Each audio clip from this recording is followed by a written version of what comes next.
All right. Welcome back to session 12 of Into the Unknown with GM Jeremy. Take it away. 12 sessions. Goodness gracious. 12 sessions. Yes. Oh. Keeps on going up from here. What's that? Keeps on going up from here. Oh, I know, right? Well, thank you for all showing up. Into the Unknown. We just finished up the Cherry Bomb chapter, and we are now into the next chapter, which will be called Rome.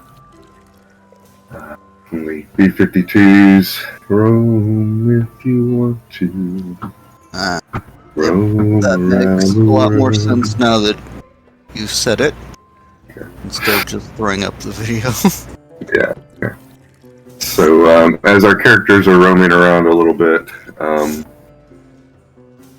Kellum with the Winter Wolf, Banthor and Ashura with their pre-book, trying to decipher and follow that path a little bit, see where that thread, that little mosquito of a DM in your ear. Okay, we'll see where this goes. And Necra, who ironically is the only one who has made it back to the Grove, and has found out that the king is dead. Well, not the king, but Village headman, but yes. yes. And Cerebella Fina, her full name. I won't torture you with that very often, but she has fallen in Necra's arms and cried, and has told Necra that somebody has killed her father, the village leader. With this information, we're going to go to Kellum. Hey, Kellum, how you doing there? Hey, I got a companion, a wolf companion, Yeah. finally. Yeah. I manifested it. You beat your drum? Yeah, beat the drum, meditated, manifest. You think about something long enough, you'll have it. Right? That's how it works, right? Yep, that's yeah. That's anyway. So, you and old man, KOE, have, I found the note finally of what his name was. It was KOE, not just KWE. I just typed it in real quick as KWE on the his token, and then forgot what the original one was. So it was KOE, kind of,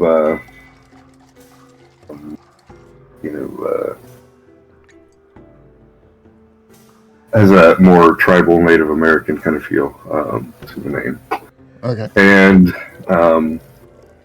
as you and Kaylee are hunting,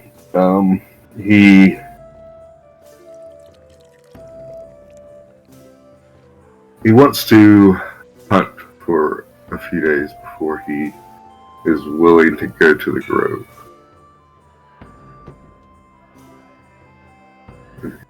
He wants to see who you are by watching you hunt. Okay. And the things that you do while you're, hunting. And he wants you to, be in that mindset. As if you had gone off with a group. Because he says he can now, since you've been away from the fire after burning that thing, he can smell others on you. It's faint, but he can smell 3, 4, or 5 people that are on you. Other smells. So he knows that you are with other people. And you talked about them a little, but Yeah, I've he not, wants you, get not, you I've to not tried to hide that. from Right. In that mindset of, like, you're on a hunting expedition. Okay. So,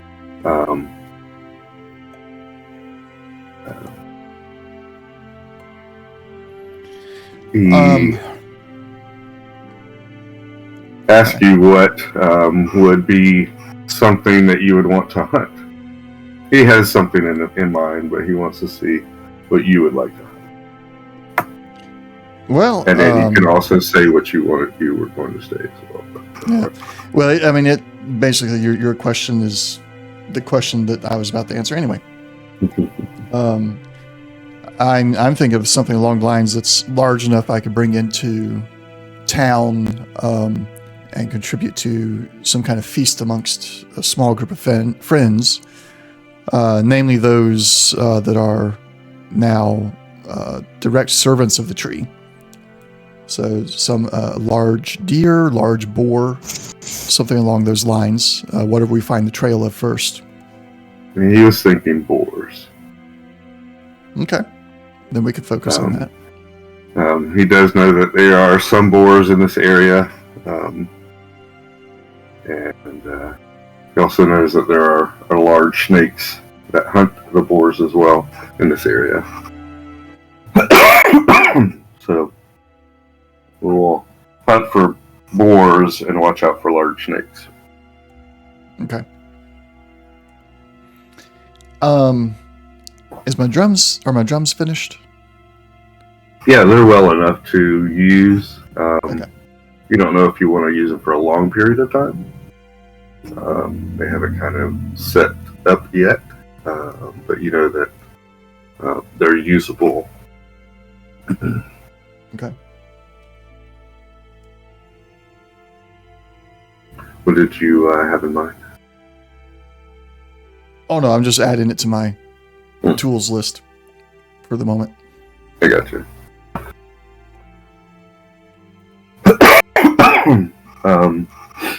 Now, it's not to say that you're proficient with it, but that's not to say that you can't play it either, or become proficient with it. Right now, you know the bagpipe. Not that it's hard to beat a drum, but Yeah, I'll work on it. I'll practice.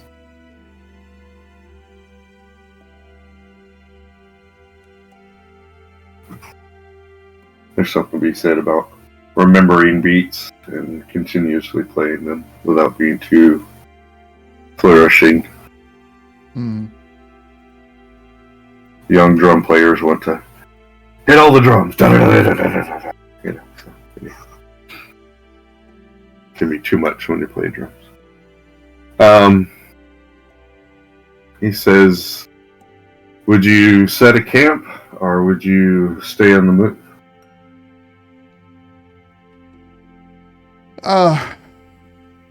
We'll stay on the move until we get closer to the grove, and if we haven't found our boar by then we'll set up a camp out until we find the boar. Okay.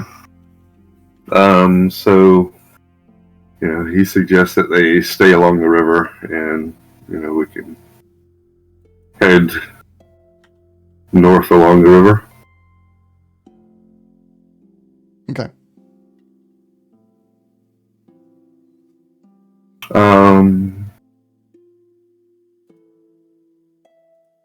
So survival. You're gonna look for boar tracks, and he wants you to look for boar tracks, and he's gonna watch out for giant snakes. Okay. That's a dirty 20. Okay. And that's it for me. I'm out. I got my high roll for the day. I'm done. Good. You rolling for him, or you want me to roll for him? I was gonna roll real quick. Okay. I think, and I rolled a dirty 20 as well. All right. Alright. So, after a while,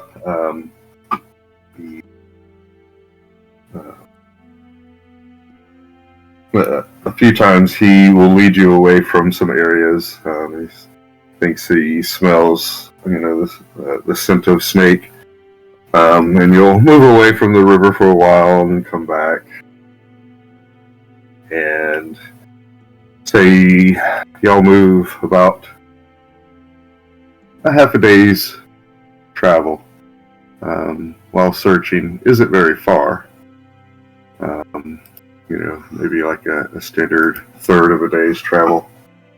You move up the river bank and start seeing the signs of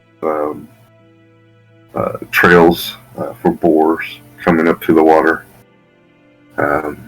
So he suggests that we move away for a little while and either set up camp or go follow the trail a little bit farther up, away from the water.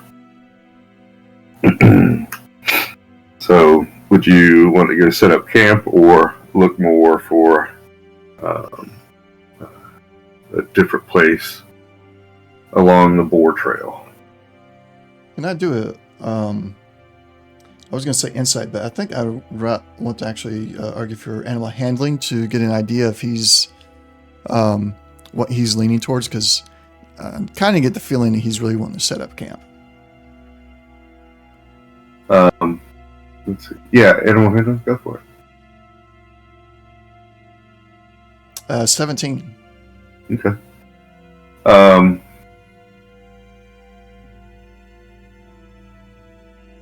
So you feel that he's going to, testing you, not just seeing what he wants to do, but he wants to see what you want to do. So it doesn't seem like has a necessity for setting up camp. Okay. He's just seeing what you want to do. Then we're gonna pursue the boar. Okay. All right. Forego any camp right now, and I don't feel there's a need for it. We'll go after the boar. He kind of roll. Your passive is 12 perception. Either animal handling or insight. I guess animal handling would be a little bit better for you. Animal handling, definitely. Oh gosh, I should have quit while I was ahead. 4. All right. So you can't really judge either way what his response is, but he quickly starts trotting off along the path and sniffing around and such.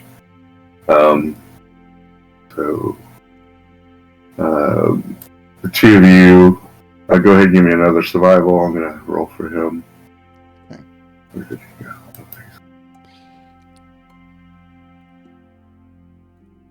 Okay. So that's good. I get a 21. So we'll offset your 3.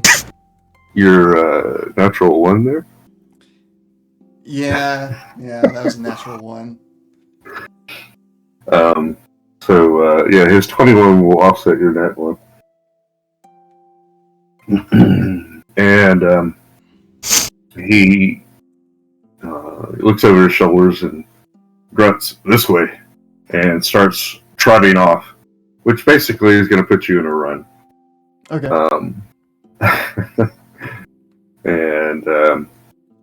So you run for a while. You've been at a slow march, looking for a trail and such, and now you're at not a sprint or anything, but you are running. If you keep it up for a while, you'll have to, roll some athletics, basically. But I think you got stupid so far. No. 5, yeah. Well, that's for your level. Yeah, that's good. Yeah, it'll be good. So he runs for a while and suddenly stops. And at this point, y'all are running somewhat behind him, and he stops and hits you with his shoulder, and both of y'all go like flying off to the right. And at that moment, a giant constrictor jumps over and was striking at you, but basically strikes him and starts to coil around Kiowa. Right. Roll athletics to stay on your feet. Okay, we've had 2 good, 2 bad. It's time for a good one, right? Mm-hmm. There we go, 22. All right. So you're able to stay on your feet while the snake is constricting around Kiowa. Basically, it's your initiative. What would you do? I'm going to Eldritch Blast the snake right in the face. Okay. It's 14. Okay. That hits. That hits. Yeah, and that's force damage, right? Okay. Yes. 10 damage. All right. Oh, wow, you max damage. Okay. Yep, max damage. So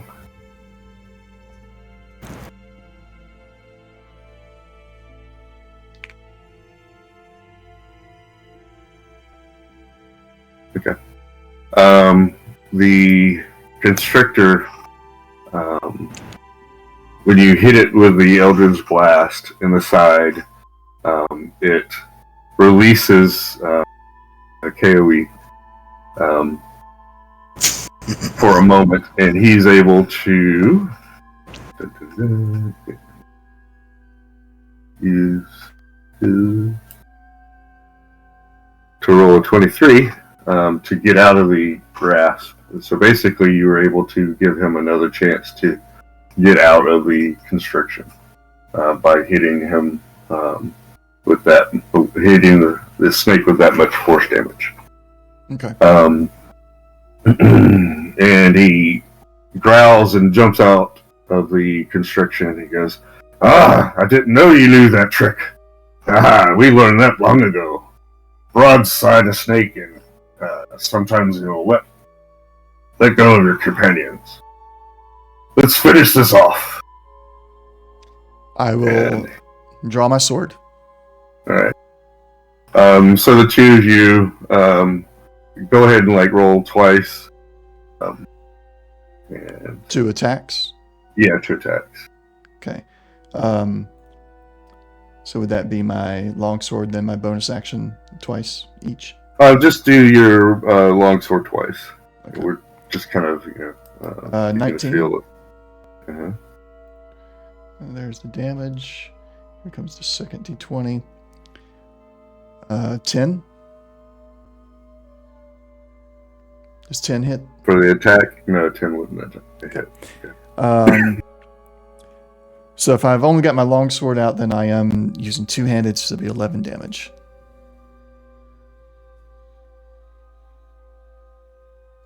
On that first one. Mm-hmm. Let's see. If you'd like, you can roll the others. I forgot that you're a two-handed. So, yeah, go ahead and roll your secondary attacks. All right, so then the first one, the first longsword, it would only be 8 damage then. And okay. The bonus action short sword, first one 10 would not hit. And the second one, 13, does that hit? Yeah, that hits. That hits, okay. So that damage is 5. So a total of 13 damage. Okay. He lays down a breath weapon of cold, and for his first attack,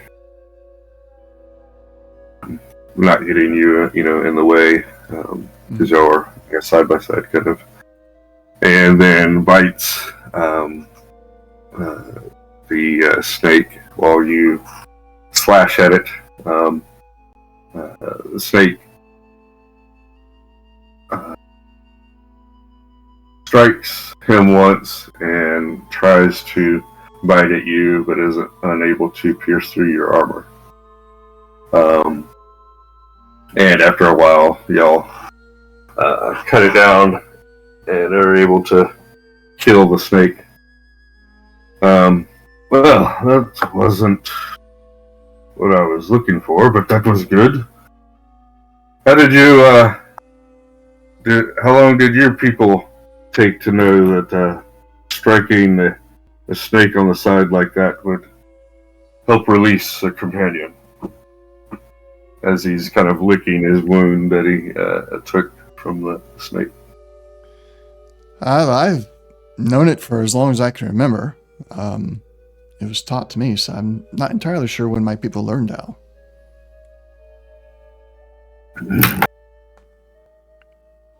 Maybe you're not so bad of a hunter after all. And my name means bright eye. That's what was given to me when I was young. But later, I was given brittle bone because I would always get in trouble with the leaders, the alphas. I had contrary thoughts. I was always speaking out of turn. That's not always a bad thing. After many seasons of me speaking out of turn, they finally gave me the name of Crow's Eyes. So they saw my wisdom, and that has been my name for many a season. I see. Do you give names to each other? Not in such a direct way. But parents will name their children, and they'll grow into them, if the name has any meaning. Although some people may become known as the town's or the village's idiot or similar. You talked of this bond that you had. With the tree? Yes. Did you get a name for that?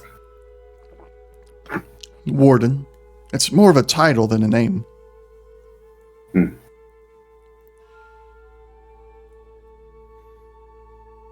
What does it mean to you? Warden. That my job is to ward off threats to the tree.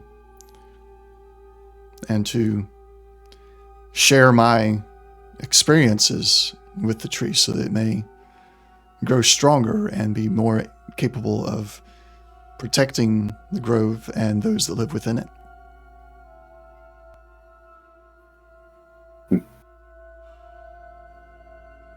That was a good position within your pack. That remains to be seen. There were those that wanted to destroy some of the creatures that the tree uses specifically to maintain the balance of nature here. They wanted to actually hunt down those creatures and sacrifice them to the tree. That was not the tree's wish, and they were not listening to the tree, and I still wonder if they have. You cannot overhunt, and you must leave the strong to teach the new. We take out the weak, and when the boars overpopulate, we feast. Though there are some creatures that I don't think would be a bad thing to get rid of, such as these snakes. They don't necessarily work towards the good of the nature or of the tree. You bare your fangs at me, prepare to die. Indeed. Well, we've created quite a smell here. Maybe we should make camp now and take care of this kill. Yes, I believe you're right. Most things will avoid the scent of death, especially the death of a giant predator such as this. And he'll grab near the head and start dragging. And, it's a struggle. Fine, it's a big snake. It's a big snake. So he'll try to move off to, someplace and, how about you roll survival to find a decent camping area? All right. An 8. Okay. So your first camping area, you set down. Looks pretty clean area. It has a big enough area for y'all to handle the snake. And there's another area that y'all can, set up a little fire a little farther away. And y'all start to, dress the snake, and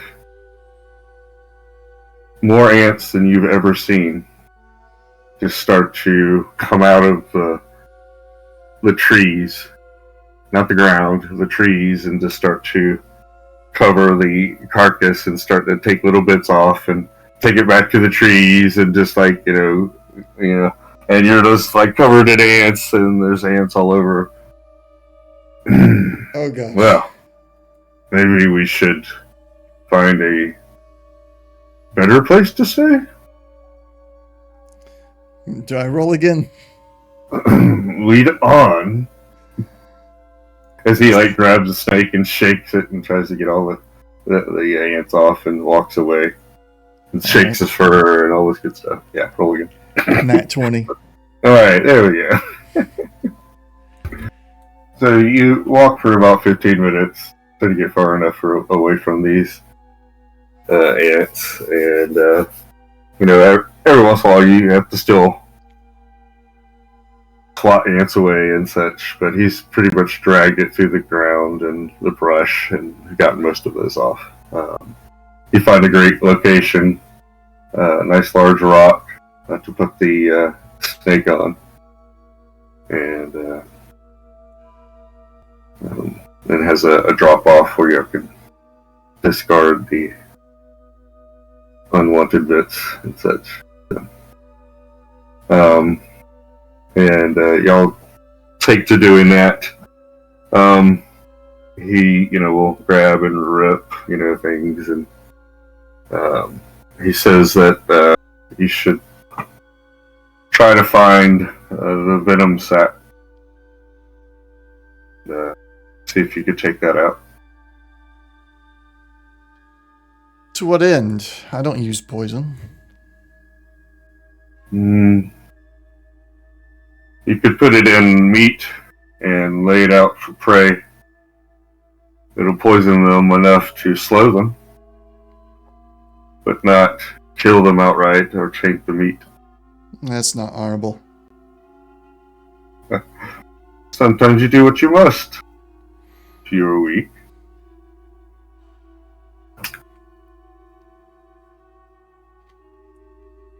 I believe we will be leaving the poison sack alone. I'll leave the poisons to my other companions who are more inclined to use poison. I will not. Well, those fangs are about as big as your daggers. Maybe they will a trophy for you.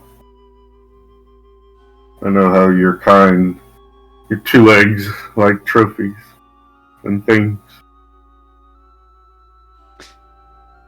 To take something simply to use it as a trophy is also not an honorable practice.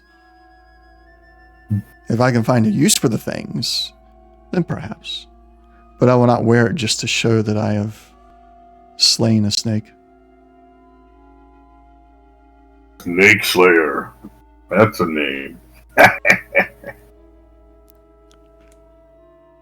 But of course you have to do it by yourself. Anyhow. Would you like a trophy, old man? I want meat. I like the way you cook it. Oh, he said he likes or don't like? He said he likes the way you cook it. Okay, likes. Okay. Then let's focus on what we can use and let the rest return to nature. Sounds good. And he's like, ripping out, links of meat, and such. He, after a while, he'll mention,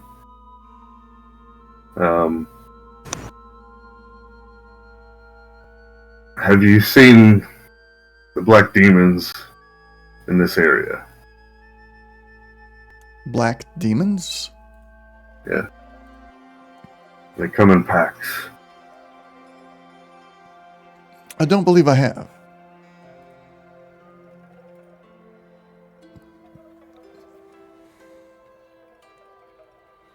Though I've heard rumors of them from another creature.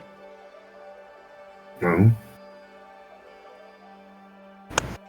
They have infested the mountains across the river. That was something that our small group was going to investigate at one point in time, but we got sidetracked with the temple. I would leave that area alone. It's dangerous. But it poses a danger to the grove if they continue this direction. So we should stop them. Oh, they will continue. They're ravenous. They kill and take away the living, the later, I guess.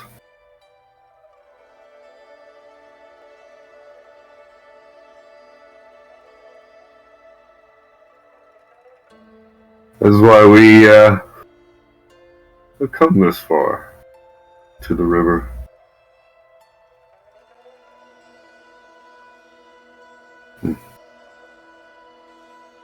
But tell me of your grove. I will tell him what I know about the grove since I'm not a full-time resident there. I'll explain to him how I pretty much stay out in the outskirts and I come in to trade on occasion with my bounty from hunting and such.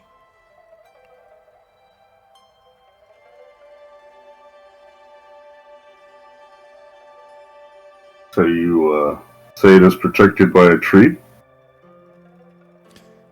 The tree is like a hive mind for the surrounding forest. It has the ability to imbue both creatures and right. Huh? I said, yeah, right. What do we call ourselves? Yeah, I was about to say characters because I've been reading rules and it's like, so it's characters and creatures. Creatures and bipedals. Yeah. With power. Beast and man alike. There we go. Beast and man alike. With powers to use on its behalf. Much like the power I now wield. I mean, I was already a hunter. I good with the bow, good with the sword, and such. But the tree gave me the ability to use magic. And as long as I serve the tree and do what the tree requires of me, I will, as far as I know, I will continue to have that power.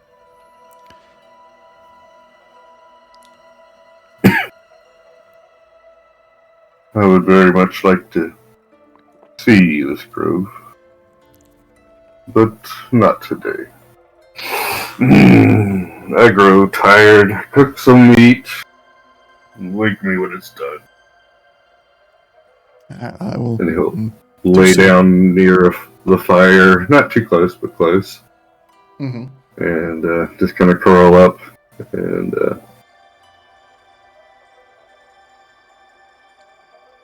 go to sleep.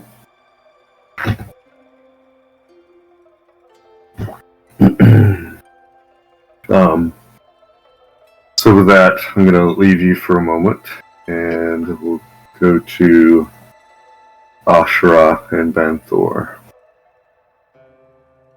Hey guys, thanks for being patient, hanging out for a while. Hope you'll enjoyed the story so far. Okay.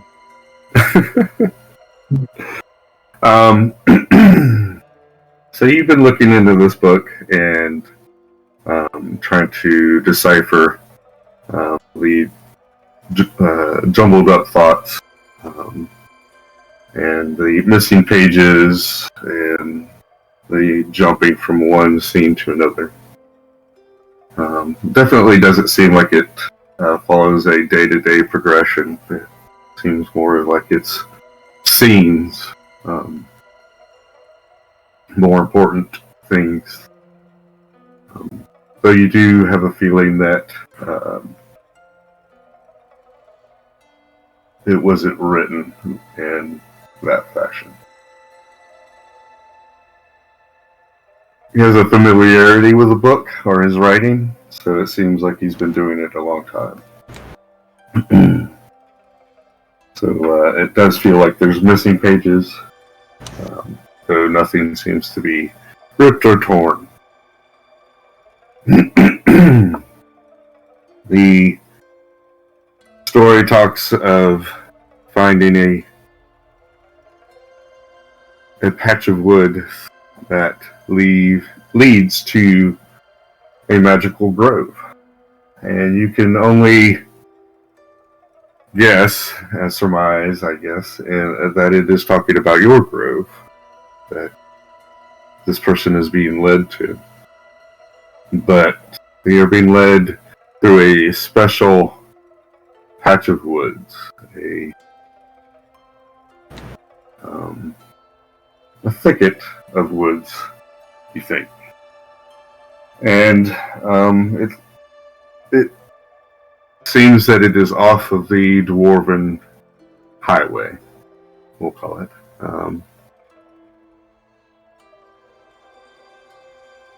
To do that, let's see, you would need to travel another half a day or so to get onto the road. But it's basically taking you to the grove as well. Do you want to continue on this path? Or do you want to go back to the grove and find out what's going on there?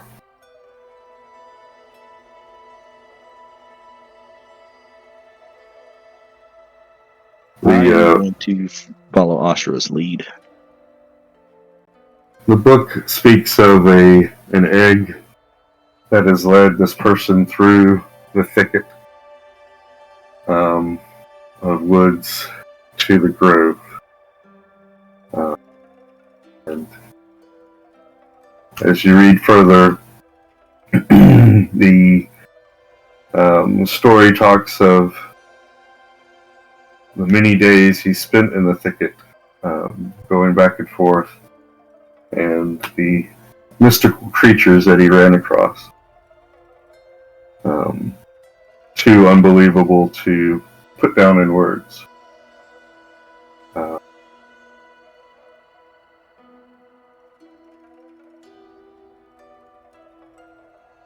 He says that he has found something for the grove.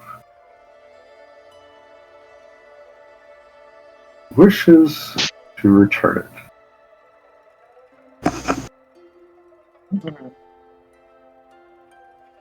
Yeah, Asha is very much wanting to follow this buzzing in her ear.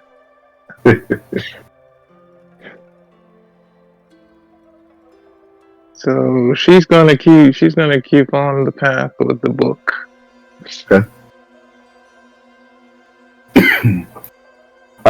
So after about another half a day's march, you reach the Dwarf Road, the Dwarven Highway, and almost instinctively you use the book as kind of like a dividing rod. You're like, oh, this way or that way. Should we go west or should we go east? Roll Arcana for me. Ashra, if you would. Okay.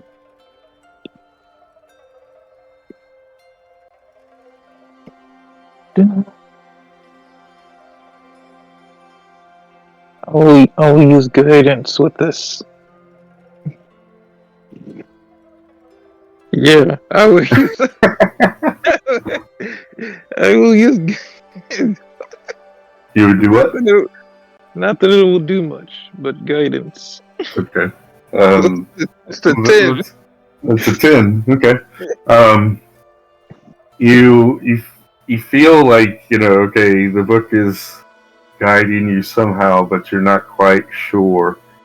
You kind of look up at Banthor kind of questioningly with your eyes, like, do you know if you can help?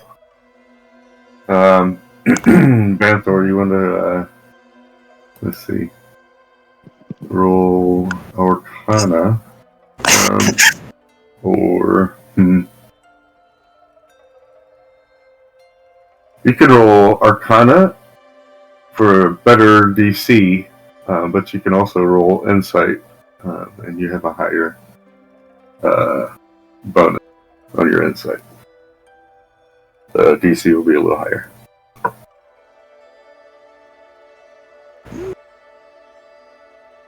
I'll also cast guidance on myself. And feeling lucky, I'll go Arcana. Okay, alright.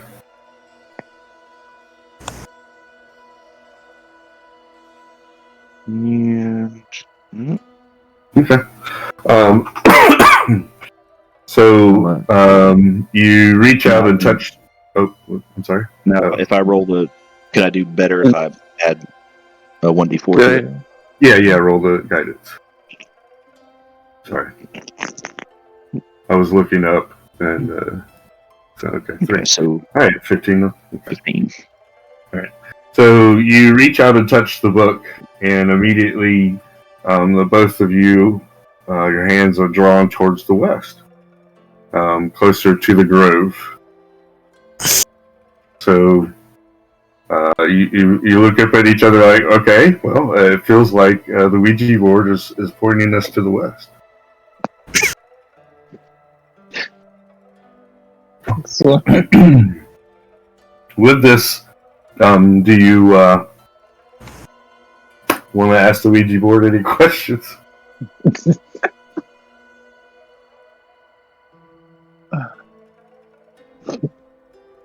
oh, great book of Ouija boards.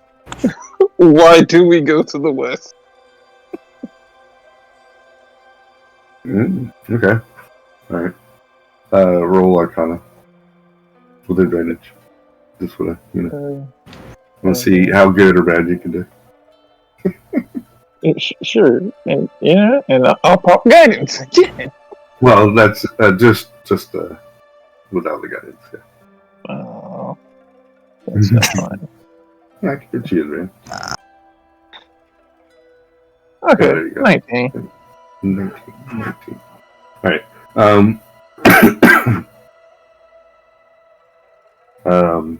Banthor, you see the word egg kind of ripple across the page. And and then you see S's, kind of small little S's, just kind of ripple across the page. So it said egg, and then it goes for a moment. I guess I silently mouthed to myself, egg. Yeah.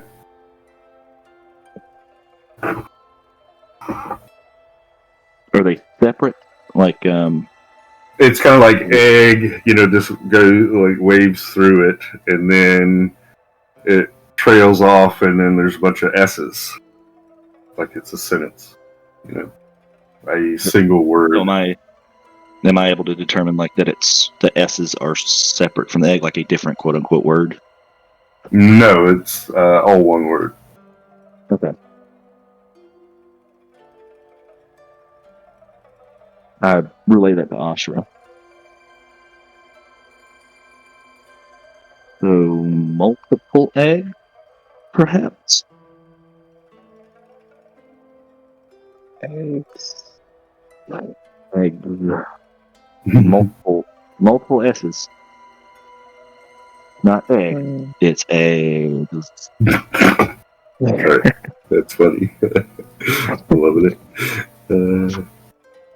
Perhaps multiple eggs, or perhaps the S's are a clue to what may lie within the egg.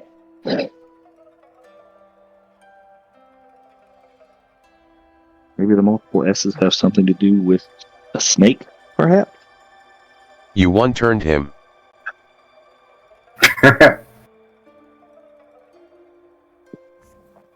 Weird. Hello, Sir Maze. All right, Kellen. No, that was not me. That was a viewer purchased it. Oh, okay. That's funny. Yes. My thoughts. It's not sure. Could be snake. Could be something that hisses.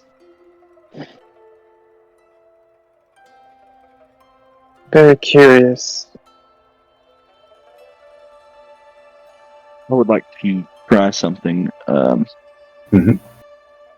So, would you say me being a druid would just innately give me the knowledge of what animals around the area would know the most information, would see what's going on the most? Because I'd like to see about trying to find an animal and speak with it and see if they can give us hints, or see people using this path or something like that, Sure. to get more info on this. Okay. So, you can have the little squirrels, they know the specific area. You could get a bird, and it would know a more specific and general area.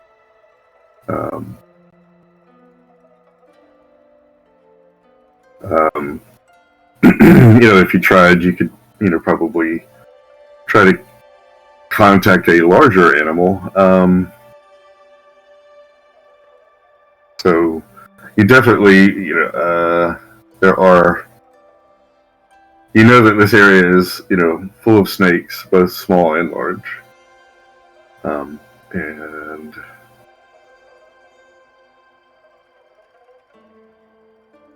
yeah, I guess it depends. And are you, do you have to just find an animal and then try to talk to it? Is that what it is?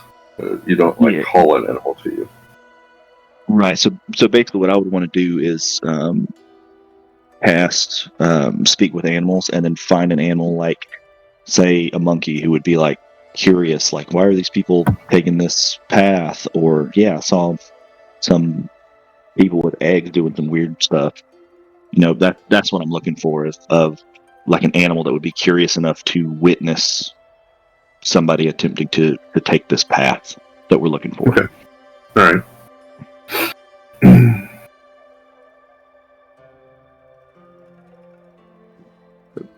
So what would I need to do a roll. Okay. Not sure. Roll animal handling. And I would Or- want to ritual cast speak with animals before I find the animal. Gotcha. Yeah. And I just want to, Batra, do you mind giving me a minute while I pen, to be precise, while I try and get us some help? Of course. Go ahead. Okay. And she'll just I, sit down with the book in her lap and keep trying to decipher it. Okay. So I take the time to ritual cast animal hand or speak with animals. Excuse me. And you said roll animal handling, Yes. and I'm concentrating, so no guidance this time.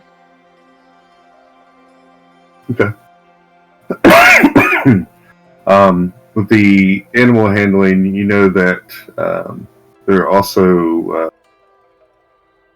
panthers and bobcats that are in the area near the grove. That is one of the reasons why they have the large panther in the grove. So, if you're brave enough, you could talk to a panther, and you can also try to find a, like a bobcat or something like that. They travel around and are curious animals. Would my character know that the panther would be the best shot, though more risky? Maybe Yes. information. Yeah. Then I would go for the panther. Okay. All right. So,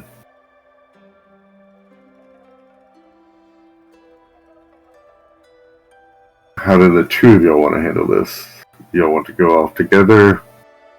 Do you want to go by yourself, Banthor, to go look for? Oh, Y'all Ashura, travel have, the road, or you could roll survival and get kind of an idea of where you would need to look and things like that. So,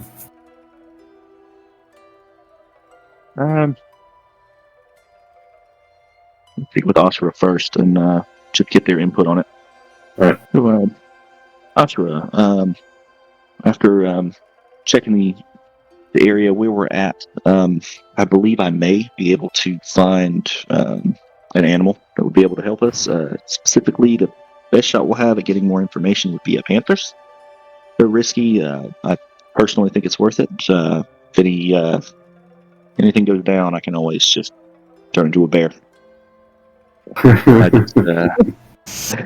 just want to make sure that loving it. you're okay with it. I'd obviously put myself between you and the panther while we're having our discussion. But what do you think of this?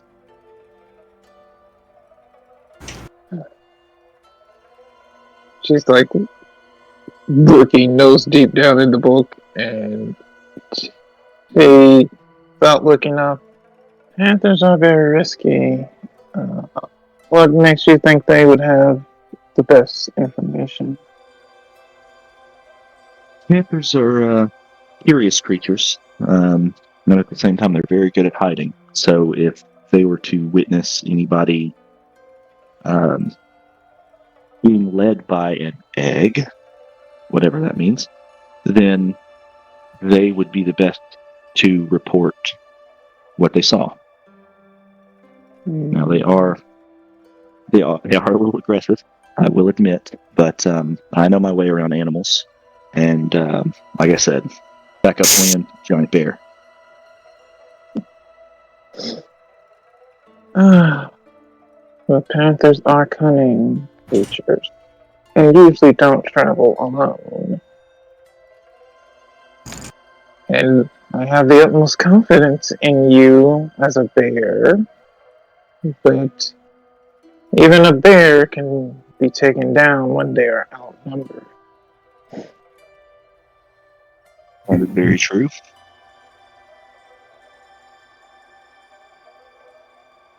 but I would defer to you. So, lead on.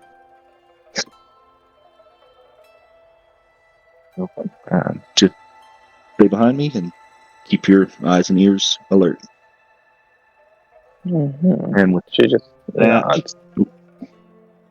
okay. And with that, I'd like to roll that survival to see if I can find out where I could find a panther. Okay. Hopefully I a will single give you guidance. Hold on one second. Let's see. Roll nature first.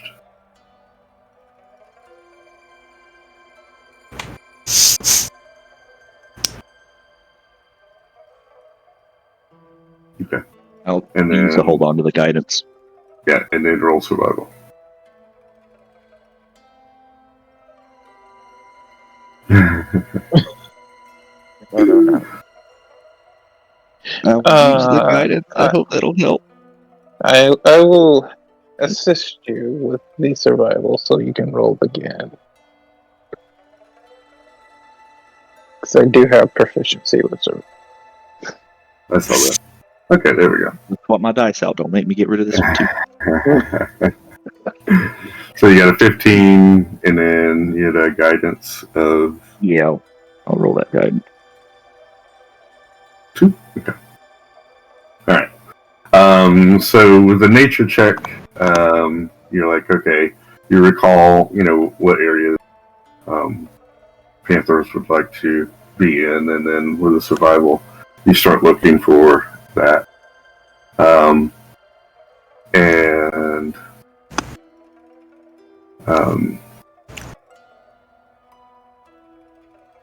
You advise Ashra to crouch and walk and to make yourself small, and the both of y'all will make yourselves look smaller to attract the attention of the panther. Mm-hmm.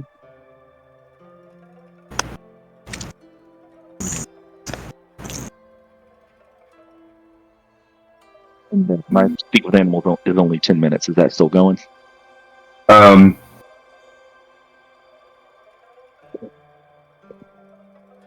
Yeah, we can have it where y'all had your discussion and you set off, and you're like, okay, this will be a good spot, and you can go ahead and cast that, and then start, moving into the area. So a couple minutes go past, and let's see. Banthor, your spidey senses alert you that you're not being, that you're not alone.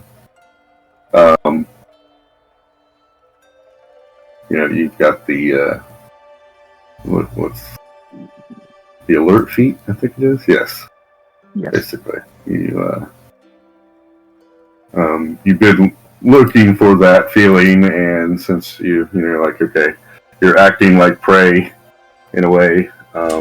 And you've been waiting for that. Oh, yeah, somebody's got a lock on. They're looking at me. And you give me a perception check to see if you can see where they're hiding. And Asha, you can see the difference in Banthor's stature. You can see that he's looking around and such. You can follow suit if you want. Okay. Throw a hand up to you just to, like, hey, hold up.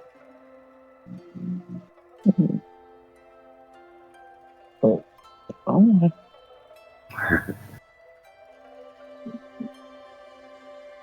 Nope, I don't notice. You're like, what are you looking for? She's What are we doing again? I was trying to, we were... She's kind of got one hand on Banthor and one hand kind of clutching the book, trying to read it. Just letting him lead her. Yeah. Do I know how many there are with that 17 or? Sure. You know that there are seems to be that you're being flanked. So there's at least 2 parties. You can't tell exactly where they are, but you have a general idea. Okay, I'm going to point in that And- general direction. And you've got about 6 minutes or so on your ritual. You said I know there's at least 2. Mhm. So without saying anything, I'm going to point in the general direction of where I think they are, and then hold up. And then I'm looking at Ashra. Hold up one finger, shake my head no, and then put up 2, 3, 4 fingers and shrug. She's And gonna look and like, huh? I just droop my head just a minute and just kind of shake my head and just kind of wave it all like, never mind, just never mind.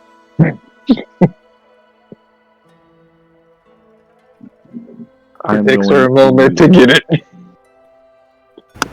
I'm going to attempt to communicate with them. Okay. And I know you're there. I mean you no harm. Do not make me need to attack you.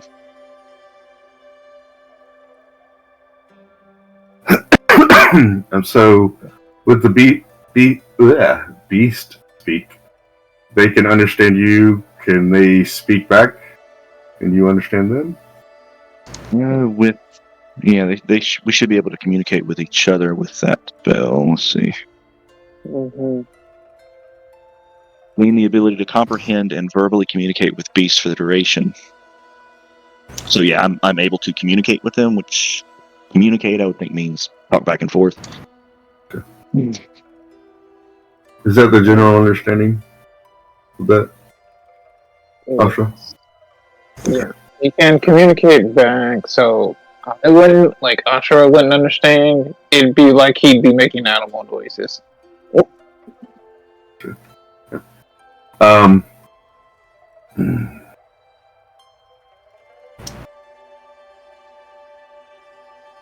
Even a rabbit knows it's about to die. Yes, we are here.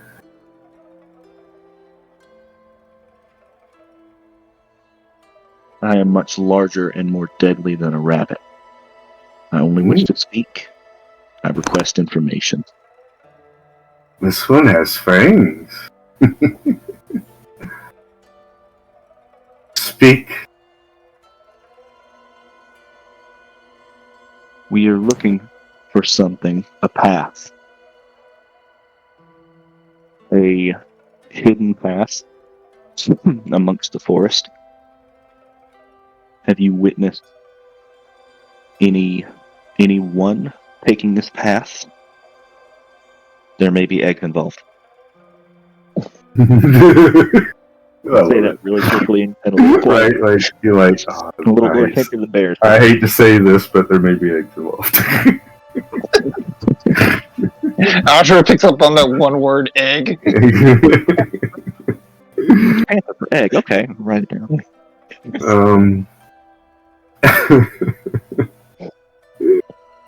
It's awesome.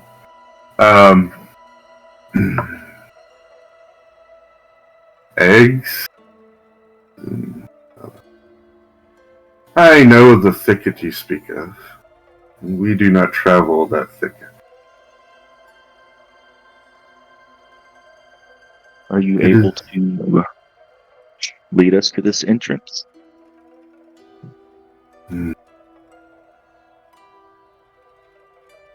That will take time.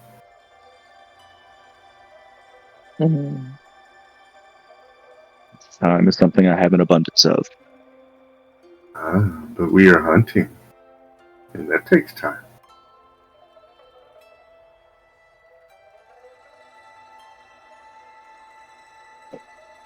Ashura just taps on your shoulder, and so how's it going?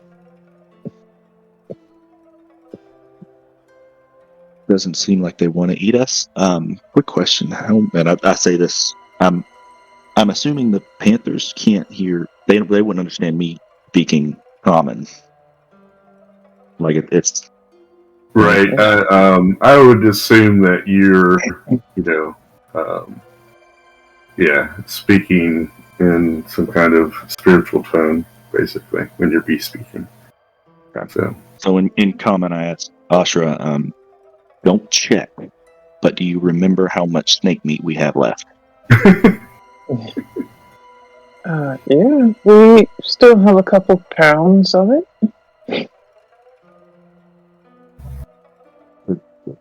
Would my character know how much a panther would need to eat? Well, you assume that they hunt irregularly, and sometimes they gorge themselves, and sometimes they just find whatever's there. So, if you might have enough to stake them, at least long enough to not be hungry. You would think that, at least a pound per panther would be necessary. I will tell the Panthers. I know of a place where there is fresh snake, freshly killed. You lead us to the thicket, and I will lead you to the location of that fresh snake meat.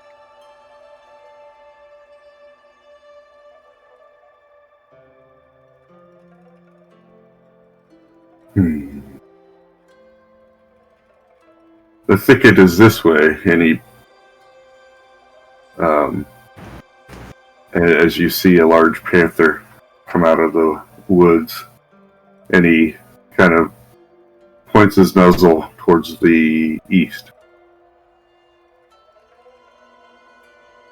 And can I make a roll to just make sure they're not trying to trick us? Sure. Either animal handling or insight. I use insight all the time, and they're the same. So, animal handling. There you go. He seems to be, guarded and short, but it doesn't seem like he's particularly aggressive or anything like that. You don't feel any aggression from him. I feel like being honest about the location. As far as you could tell, just with the the difference in body languages and stuff. It doesn't feel like he has ill intentions or aggression towards you. Okay. I will ask them to lead the way and signal Ashra to follow me and stick close.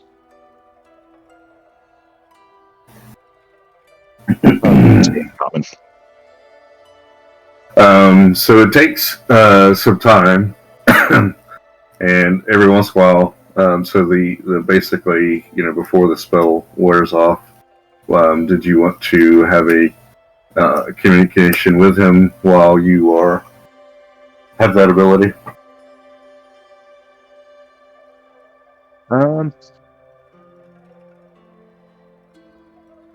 I can see my character just engaging in small talk with the Panthers until the spell wears off. Beautiful. It is good for hunting, yes. So he is leading you, but the other panther is still in the woods, out of sight. You can hear them every once in a while, but you are unable to really see them. It does seem like they're not far away, but some 100 feet away. So, Okay. but you're not sure how many if it's just one or more than one. But every once in a while you hear them or stuff like that. So. He doesn't, really do the small talk too much. And doesn't really get close to you. He stays, some 20, 30 feet away, depending on the situation at the time. If he feels like there's a lot of open territory between you and him, he'll put more distance between you. And so, Up on that and stop talking.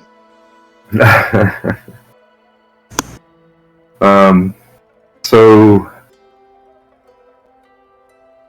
after another few hours of walking, you get to a large thicket in the distance. You can see it's dark.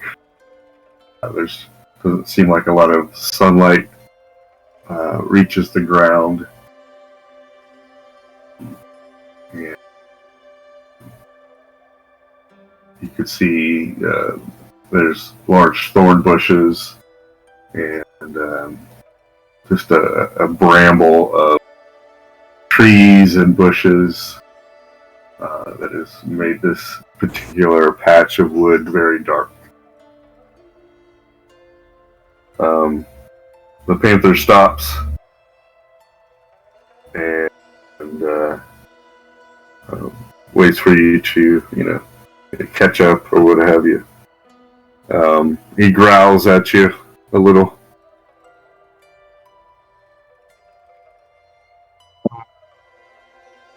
What do you say? It's been hours. I need to recast Speak with Animals. I would want to try to convey. Obviously, I can't speak to the panther. I want to convey to the panther to wait as I attempt to ritual cast again. Okay.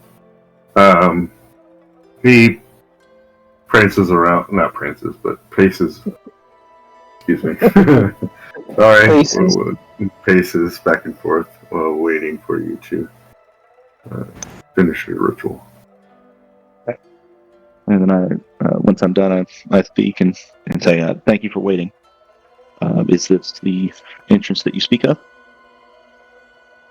If you go there, it is dangerous, but that will lead you. We do not travel that path. I'm no stranger to danger. I do not fear it. I thank you for taking us this far. You held up your end of the bargain. I will hold up mine. The location of that. The location of that snake is with us, actually. We are happy to. It's getting dark. We're happy to cook the meat if you'd like, if that is your preference, or you're free to eat it raw.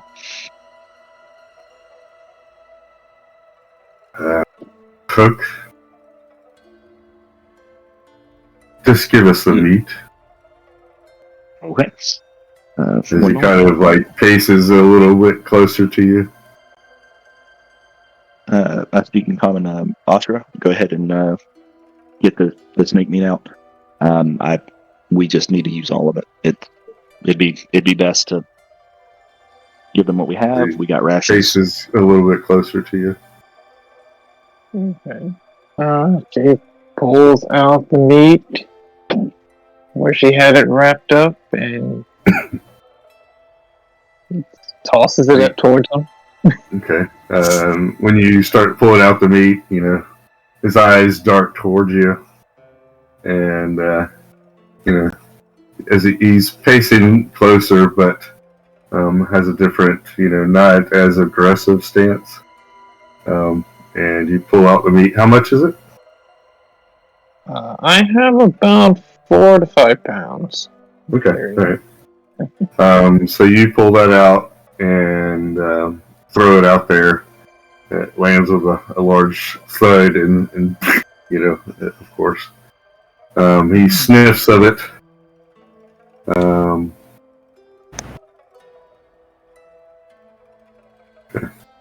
And grabs it up in his mouth and starts to back away, from you. You hear and then see two other panthers come up, and they all kind of grab the meat and start ripping it, and walking away from the group, walking away from you.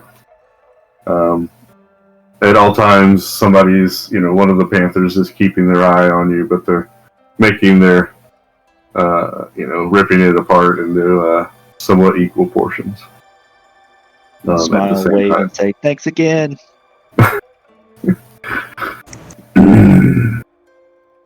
Luckily, this is enough. One of them that wasn't there before, that came up of the two. She kind of growls at you. Luckily, this was enough, and they kind of make their way away.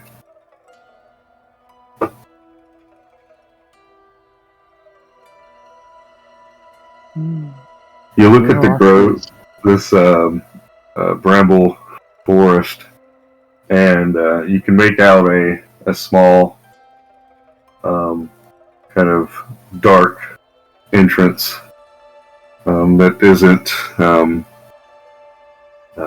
blocked by brambles and trees. And there's a little path that kind of meanders up to it.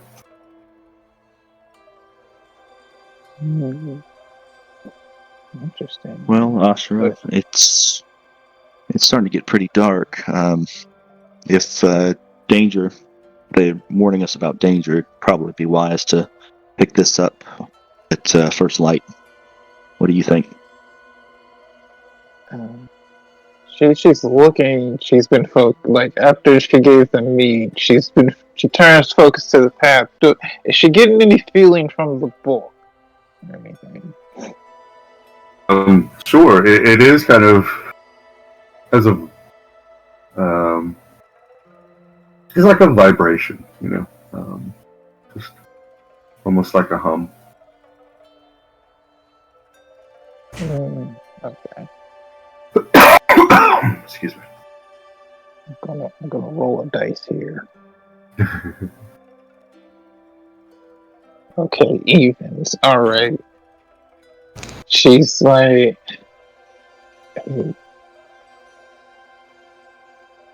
I can't stop now, and she starts to walk through the path. Whoa, hold up. Let me get like a kind of go up to a jog to meet her. Any reason you don't want to wait until morning?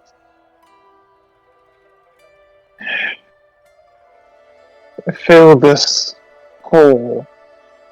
Don't want to lose that feeling. Like while the iron's Yeah. hot? Yes. I just see like a little, her eyes start to kind of glow a little as they're trying to adjust with the dark thicket. I need to keep going. Alrighty. Do you want to take any preparations before you head out? Oh, excuse me.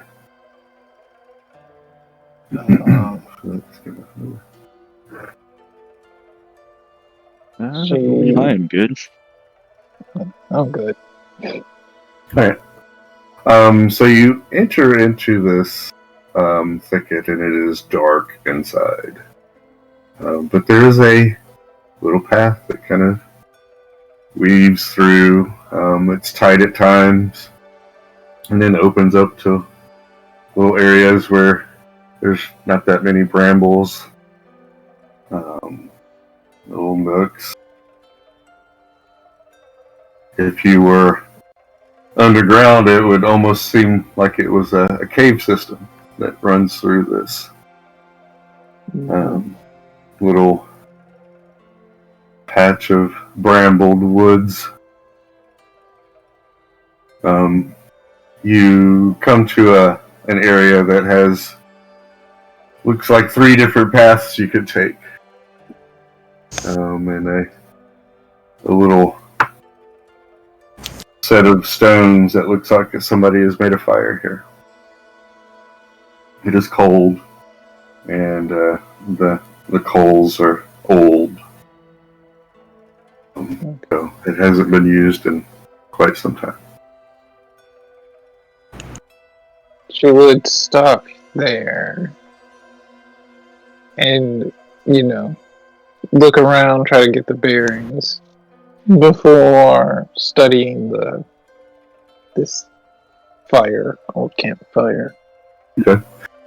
So you can't really see the stars. You don't really have a good bearing on like what direction you might be headed in. The path took twists and turns and little pockets here that you looked around, and then you've gotten yourself here, and you can't tell if you're going north or south. And you have these the fire pit that you're looking at. It's old stones, not worked, just stones put together in a neat little circle. Mm-hmm. It's been used often, but hasn't been used recently. Can you tell how long since the last time it's been used? Survival. Mm-hmm. Oh, that. 14. It's been a long time. It's been months. Maybe longer. Maybe years. And any tracks or anything that could be picked up, like any disturbances, old or fresh, going towards any particular direction. Gotcha. Okay. So you want to see if there's any, main traffic during through, and to see if it's going in one of those directions. Sure. Give me another survival. So Banthor, you see Ashra kind of looking around. Both of y'all have dark vision, or I forgot, Ashra, what do you have? Devil sight. Devil sight. Okay. All right. See, Banthor, you've got dark vision, and yeah, I see it to 60 feet. Okay. There's with the. I'm sorry. No, there's just enough light coming through that it gives you some light to see with. So you'll be able to see, but of course everything's going to be in the black and white and not as crisp. But you do kind of see Ashra looking around and such. Ooh, definitely. Not 20. Okay. All right. She's on it. She's trying to find it. You see her down on you just studying these pathways. So it takes you a long time, but you are able to see a particular path that has been used more recent and more often. There we go. That's the word. And it looks like little birds are using the path, like they're walking instead of flying. It has those little bird-like, marks and such when they walk or hop. Okay. She's going to point that out to Banthor. Banthor, check this. It looks like bird tracks. Almost like chickens or something, about that size.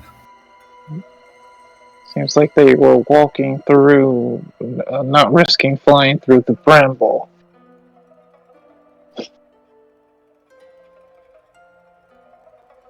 See, how did you pick that up? That's impressive. Anyway, uh, hmm. So, birds. This trail. Well, this is the trail we should probably follow, but let's take the time to rest. No, I rushed into here, but I do want to be cautious. And as we get farther in, it probably would be wise for me to cast Detect Magic. Okay. To see if You gonna use a ritual Yes. or a spell slot? I'd like to if we got time. If Asha's wanting to rest a Okay. little bit. Well, you're gonna take. I think they're saying want to set up camp here, or at least long enough to rest. So. Mm-hmm. Yeah. Basically, you're not trying to take up too much time if you want to jump to the next person. Oh no, you're fine. You're fine. We'll be. As we hear Necker groaning in the background. I'm surprised you haven't heard me snoring yet. My apologies. See, that's the thing. I was like, I'm pretty sure Necro's like. Chomping at a bit here. My turn. So, yeah, that's why I was like, we could stop right here. So we'll go just a bit further. I want to at least handle some of that. You cast Detect Magic ritually, and you look around the area, and the woods and the whole area is imbued with magic. It has been enchanted. I'm going to very visibly, kind of just be taken aback. Yeah, it's pretty bright. My eyes are wide open and just, astounded. Like this place is filled with magic. Like the entire area is enveloped in it. Do I know what type of magic it is? Like I said, it's been enchantment. And you get hints of illusionary. Enchantment and illusionary magic. Illusionary? Enchantment and illusionary. Perhaps a method to have it wanderers get lost. Mm.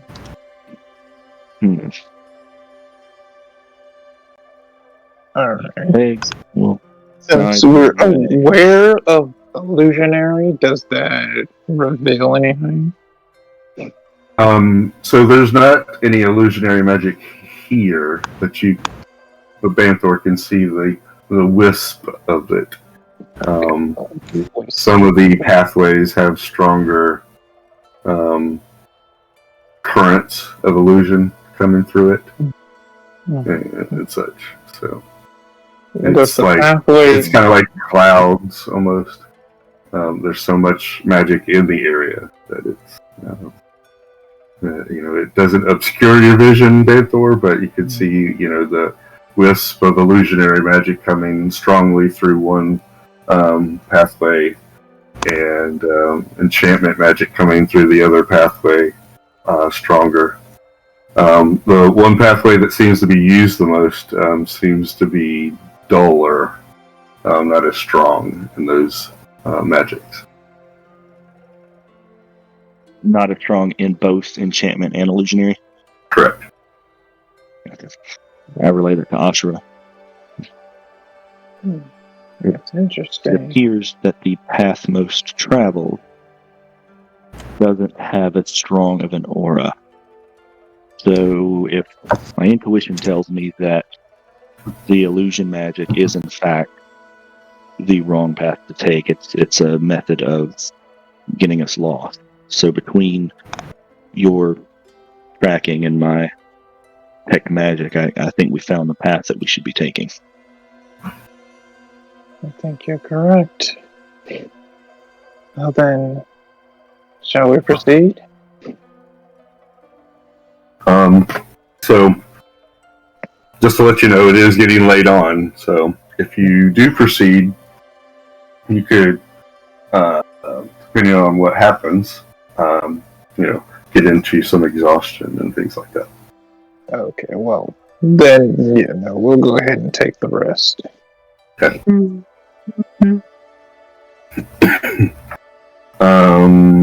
Let's see. So, Ashra, you've got to do the whole 8 hours, correct? Mm-hmm. Or at least 6 hours of sleep, Right. 2 hours of light activity. Gotcha. Right. And then Banthor, you can meditate for 4 hours and such. So how do y'all do you want to set up a watch, or would y'all both try to start your meditation or long rest, shall we say, at the same time?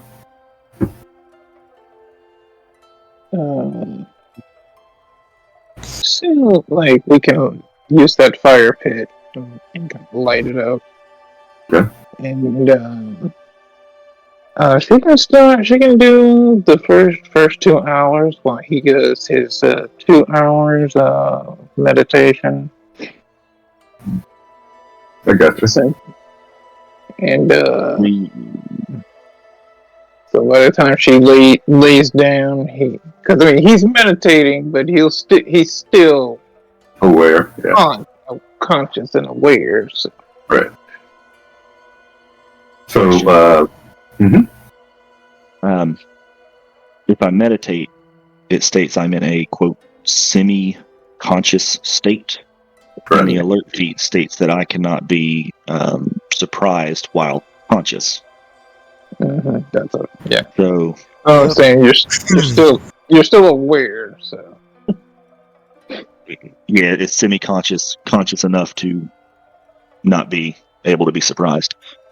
Okay. So with the 2 hours that Ashra is going to stay awake and keeping an eye out, and then you'll have 2 hours after that where you'll be in a meditative state but still alert. And then after that, Banthor, you'll be free to be fully conscious, or you can stay in a meditative state and are you familiar, Banthor, with the spell message? Vaguely, but not fully. Okay. Let's see. Look at that spell, familiarize yourself with that a little bit. And you can have a separate meditation and have a message with the tree.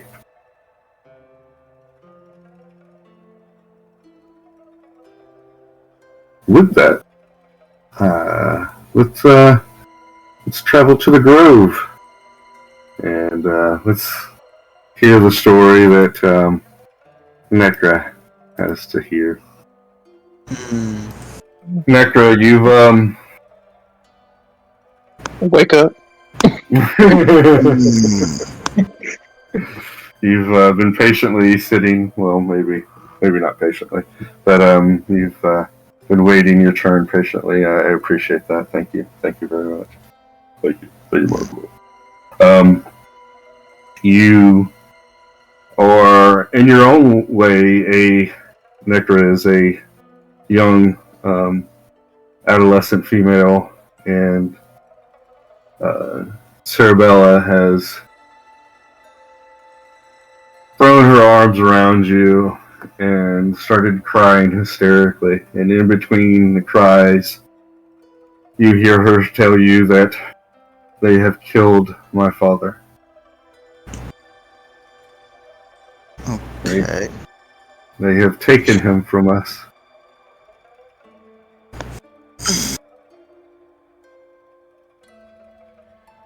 Was it one faction? Both factions? I have not found out yet, but, well,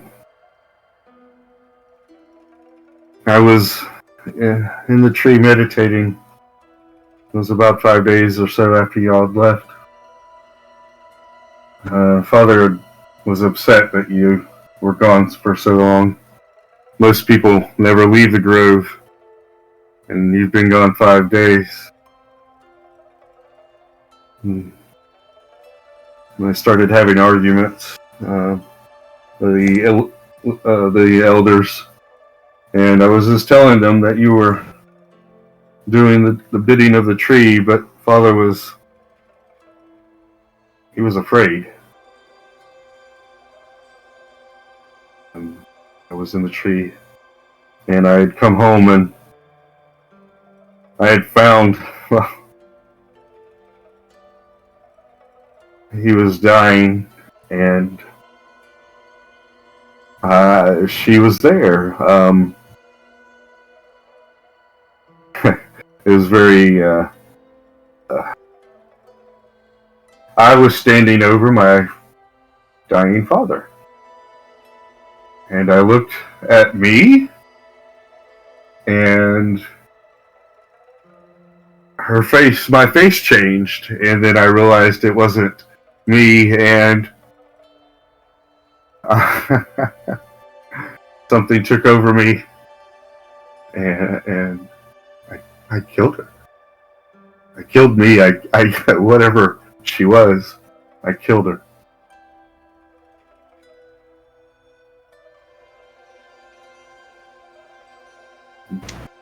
They said that she was a changeling, and that she changed her form to look like me.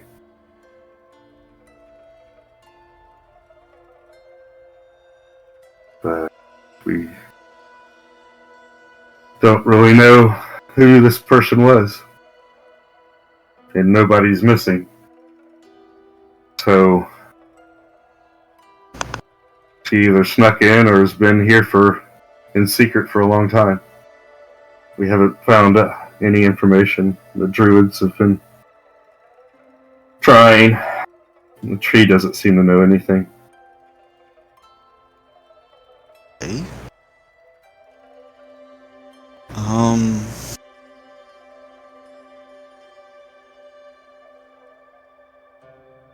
Sir, do you think you're in danger, or? Some say that they were trying to maybe blame me or frame me for it.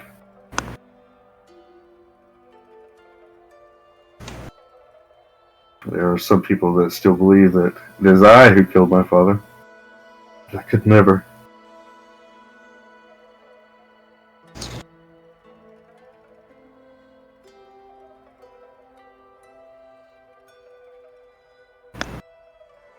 Just so afraid when y'all left.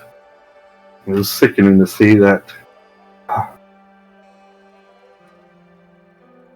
wish that fear had not taken over him. There are some who want me to be the leader, but I am too young and I do not want the position.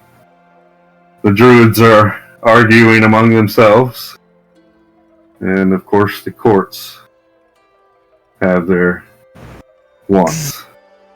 Yes. I've mostly been staying in the tree.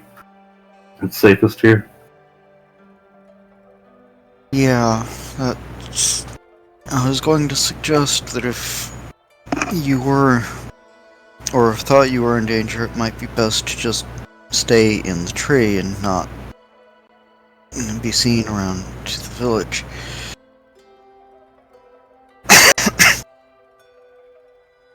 And has anybody else been able to enter the tree, or at least see the door? Not to my knowledge. Okay. So my familiar can see the door. but I guess it's because I can.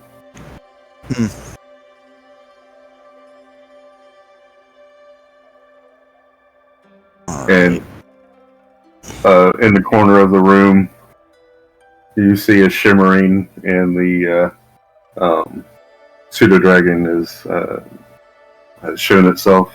Seemed to be in an illusionary state, invisible. Yeah. And kind of crawls around and looks at you, wearily but also curiously. All right. And so,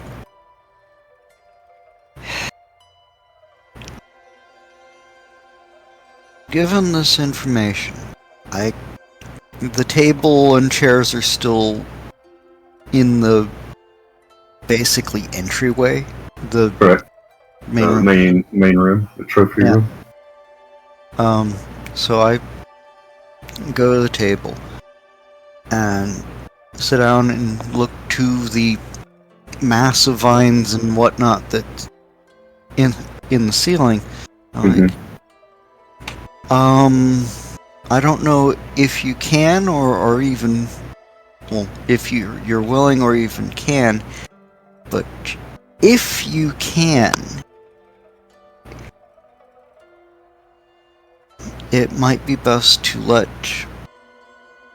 Banthor and Kellum know that it would be a very good idea to expedite whatever they're doing and get back here quickly. And looking up and just speaking to the tree, like. Gotcha.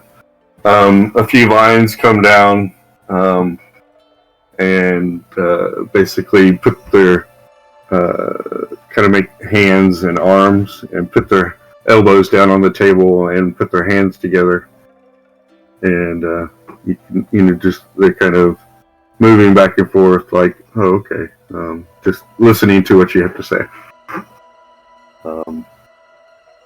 And then one of the hands come apart, and like a hand is put over an imaginary chin, as if they're thinking, and such. And then they kind of raise their hand, like, an idea.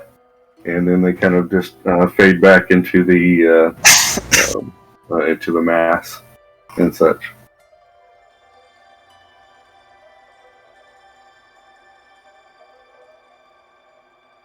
Well, okay. He says he has some kind of idea. Okay. He seems to be talking to one of his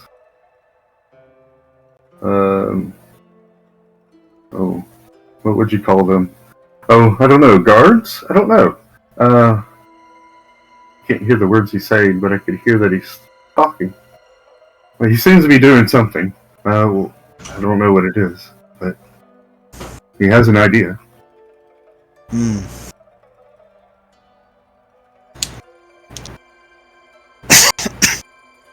Well, if nothing else, we've put in the effort, and I go to the door and open it, and like... Well, wait, what did you find?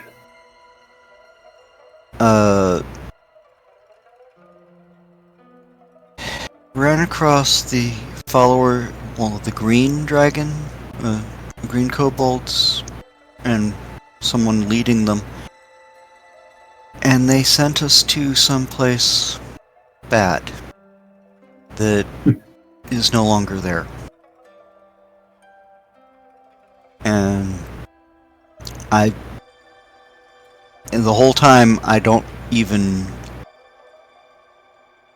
switch languages. I don't pepper anything with odd other words. Just straight common, and then I've got the door open and I'm watching the people. just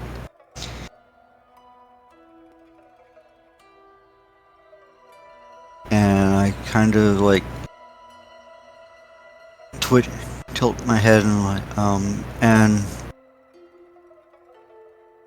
I'm sure there will be things you'll hear when they get back or not, as far as how much the others will say, but it is a bad place that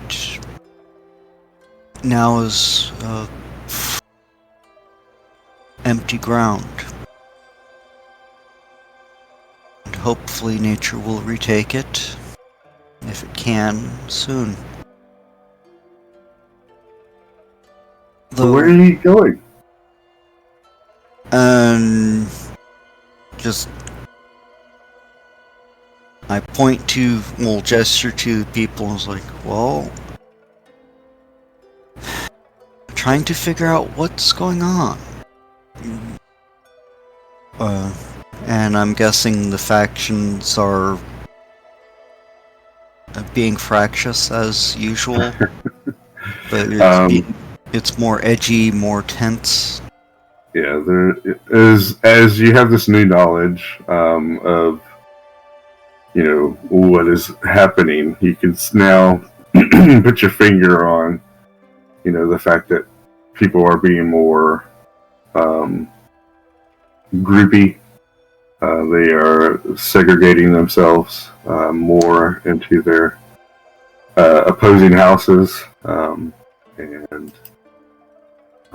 you can see that there are Seelie and Unseelie Guard, not just City Guard or Grove Hunters. You can tell now that there are the guard that is out are in groups that would represent their opposing sides. Okay.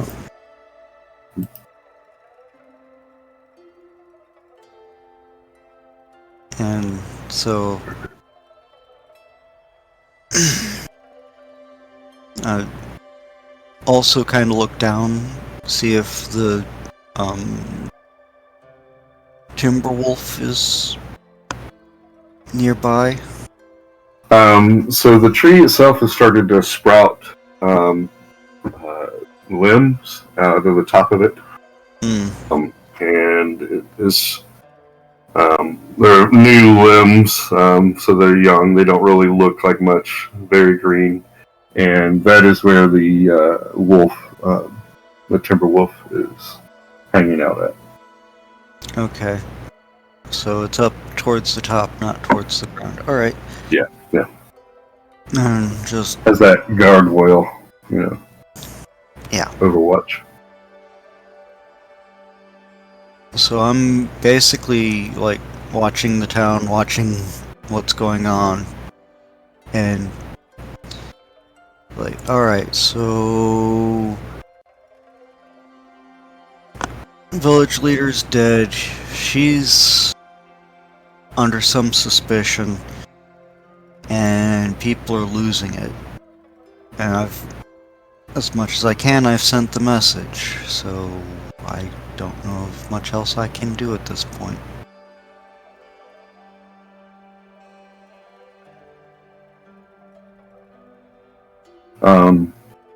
Well, I could go out and start, try to pick a fight, but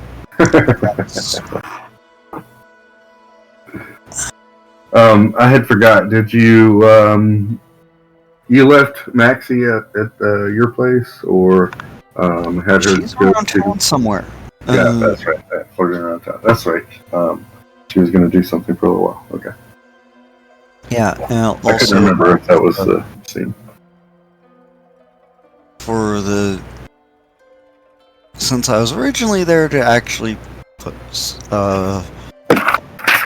hand off the herbs, I happened to set that up in the workshop, and I've got herb B. Mm-hmm.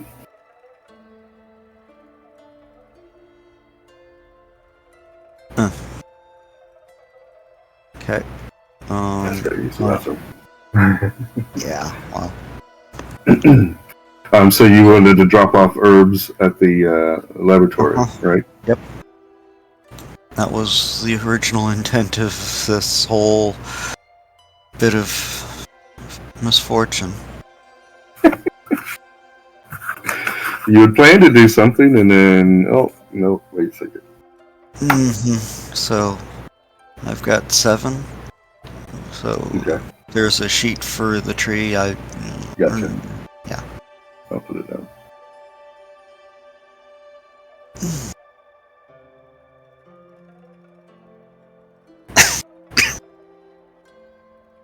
Kellum, do you mind giving us a few minutes for a break? Sure. We'll be right back after 5 minutes. Yep, sounds great. 5 minutes. All right.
We're back. Thank you for the short break.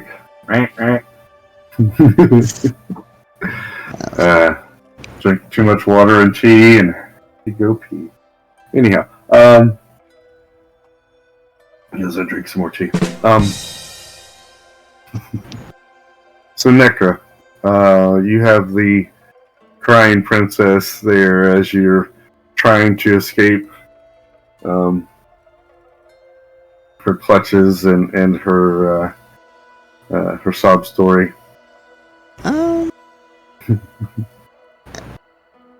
Did she actually hold on as I'm doing the rest of this, or? Well, she's wondering where you're going, but she's not like, smothering you and such. She does let you go when you go to the door, but she will. Gotcha. All right. And she doesn't start asking questions. Well, she did, like I said, ask where you've been and what you've been doing, and you said that you had gone to a bad place, and that bad place is no more. Mm-hmm. And you might start hearing things when other people arrive. Pretty much sounded like that you weren't going to say anything about that. So where, she also asked you where you're going, but you're just standing at the door looking. Uh-huh. And of course also start twitching my hand, like reach towards my bow and then like, no, can't do that. As certain people pass by, it's like it would be so tempting to snipe a couple of the more extreme members of the factions from inside the tree. And, like, of course that also, she realizes full well this would ramp up the paranoia, so... You do see Anaka, excuse me, who is I forgot the bird race, and he's of the Sealy court. He's with a couple of his kind, and they seem to be nearby speaking, and most of them, it seems, don't believe that the princess had anything to... princess had anything to do with it. Had anything, yeah. Yeah, that Bella had anything to do with it, but, mostly they feel that, she was set up or put in some kind of entrapment.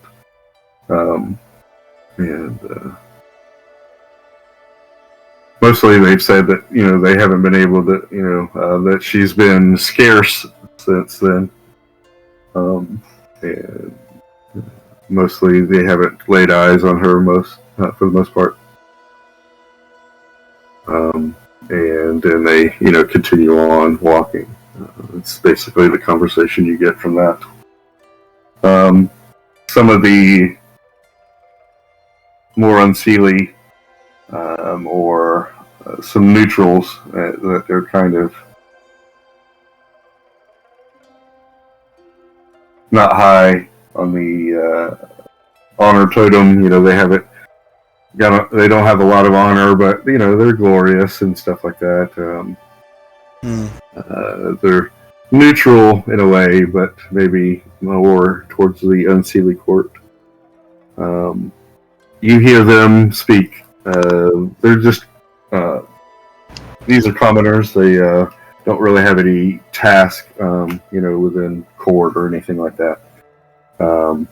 Farmers, vineyard keepers, and they seem to be more of, things have been more tense of late, and there hasn't been a lot of business being done things like that. The natural order of things has been askewed, and their daily life is been put it.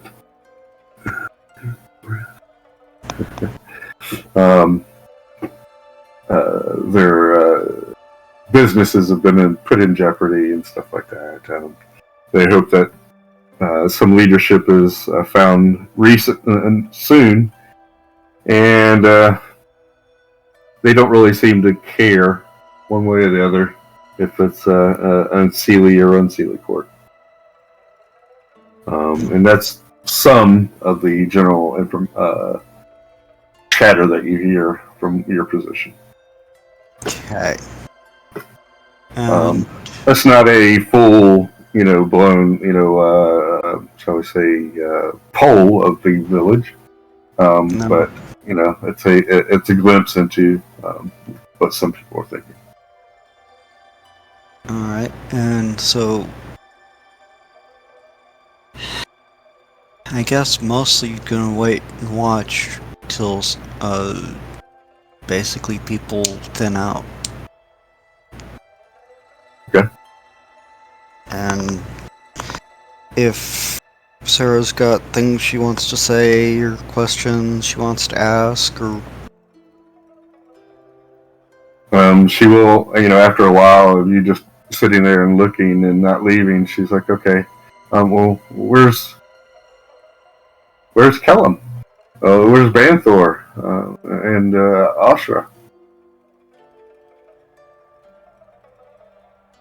after we saw the bad place kind of disappear or destroy itself, there was a disagreement, and we split 3 ways. Killam is, last I saw, destroying something that he feels needed destroyed. Ashra and I disagreed. But Ashra was happened to disagree more violently than I did upon the matter. And Banthor was basically trying to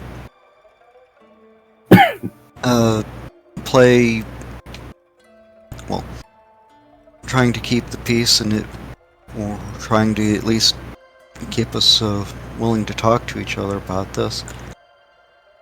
And, well, Ash and Banthor are, I don't know where, but they seem to be, last I saw they were together, and I came here with Maxie. And I gestured towards out the door, like, and of course your guess is as good as mine as where Maxie went.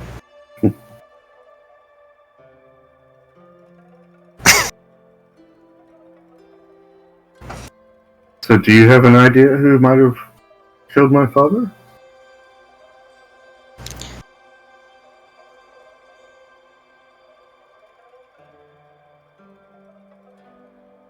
I have thoughts, but I don't know.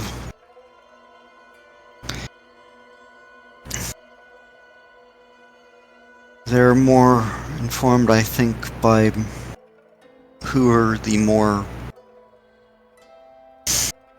extreme and unpleasant members of the factions, not who would actually be angry enough with your father to go to such extremes. And I have no idea of any reason beyond anger or hatred to even do so.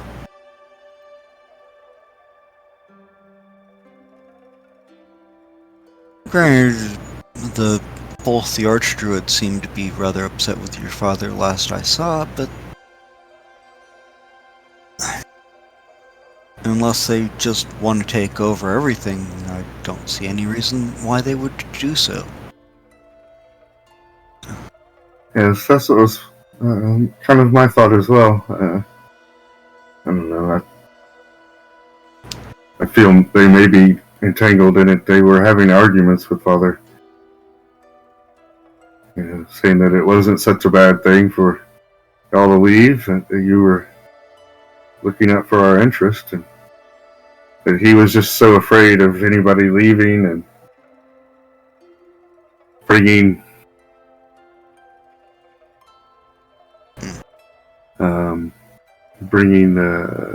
unwanted troubles, to the grove. That's why we've stayed hidden so long, he said, and said the fear in him was just unsurmountable. It had consumed him. That's all he could speak of, and he was angry all the time until they killed him.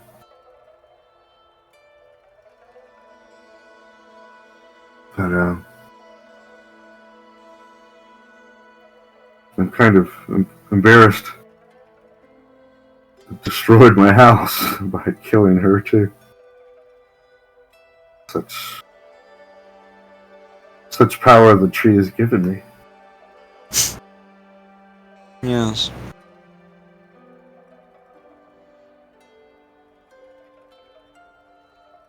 Have you killed anybody before?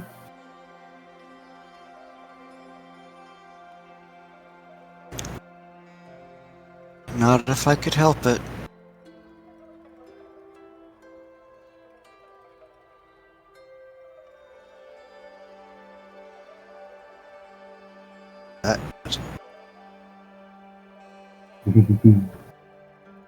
She's going to be quiet for a while and just kind of sit down and put her head down and just kind of do her own self-contemplation, I guess.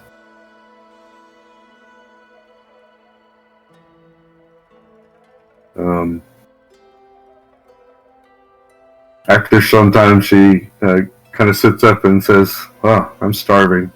I didn't bring any food with me. Do you have anything, or should I go get something?" Well,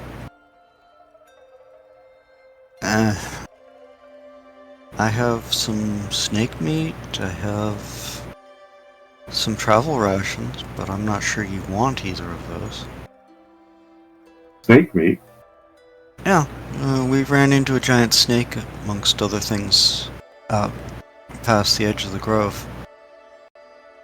So she perks up and, kind of like wants to know everything that happens there. Did y'all hunt the snake, or what happened, and things like that? So, Alright, so... You don't have to, say verbatim or anything like that. I actually start telling the tales of everything except what actually went down at the temple. Okay. And I don't even mention the energy field around it. Just like all this stuff happened, yada da da, but there's this big gaping hole in all the stories about all this where the temple is. Okay. So you don't really talk about the temple per se. You just talk about the travel there and some of the time that you spent camped out there. Yeah. And then you basically just say, we went in the temple, came out, and it got destroyed. Is that pretty much what you got to tell her? Well, we found the place, we left. When we found it, we did some stuff, left, and it's no longer there. And gloss over any of the items that were found. So would you tell her about the? Yes, you mentioned the greens, the Mhm. Sumacs bunch. Thank you. That's the word I'm looking for. Sumac. It's on the tip of my tongue.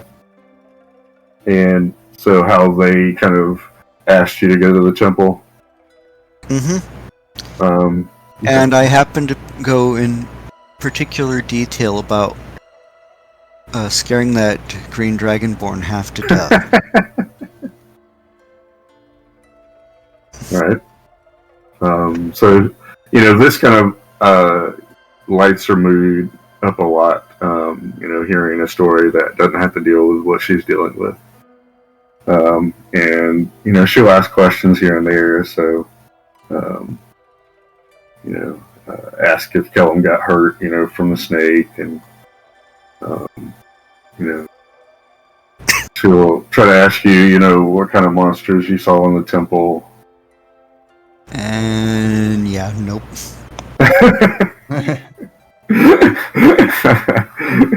Alright. Well, and the whole time, I never switch. Well, I don't even mention deep speech. I don't say anything in deep speech. I flick through languages, but I don't. Never that one. Okay. I'm not certain if she's had enough interaction with you to recognize that. Well, yeah. Others would, other people that have had more interaction would need to recognize that. I don't think she's going to. Yeah. So,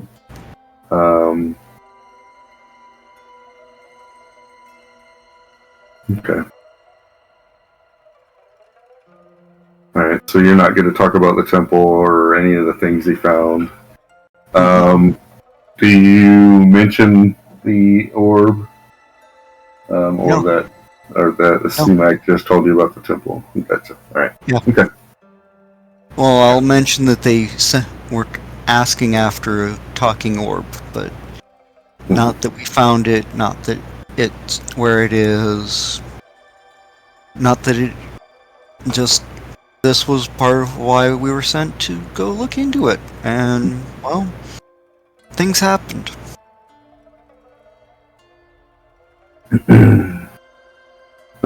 She, states she's sorry that it was so difficult, and hopes that the other people, Kellum and Banthor and Ashra, make it back to the Grove safely. It starts to get late as y'all are talking, and she's like, the trees made a hammock for me here. I think I'm okay to go to sleep right now. And she goes over to, go to sleep, and the pseudo dragon really hasn't moved much, but then when she goes to lay down, he comes and snuggles up with her. And the both of them, kind of, start to relax and such. All right. She before she goes to sleep and such, she says, "Do you think? I don't know. Do you think that I would make a good leader?"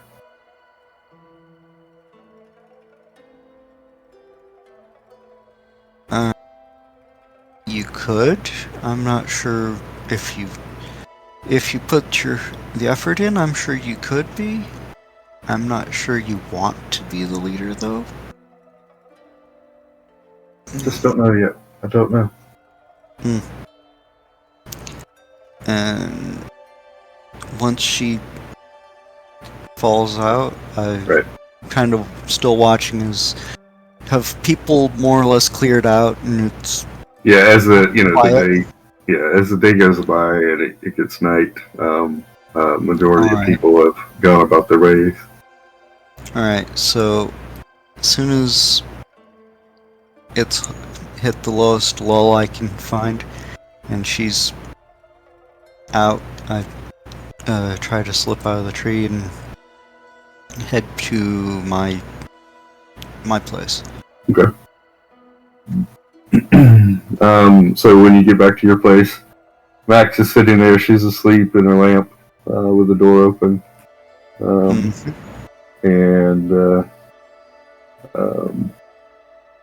like sits up at attention as soon as you kind of open the door to come in, kind of thing. Like, yeah, I'm awake. And looks around real quick with her dagger in her hand.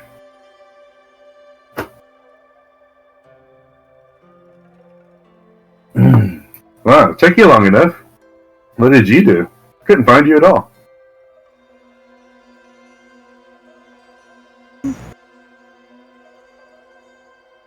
Things came up.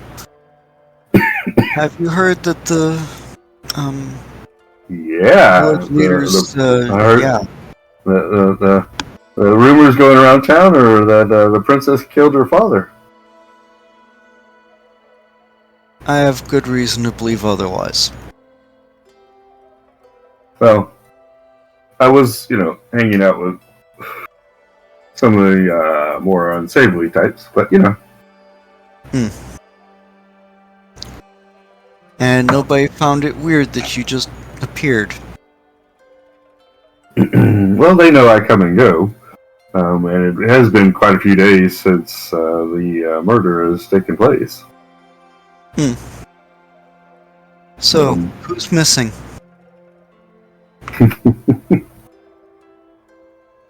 Well, there are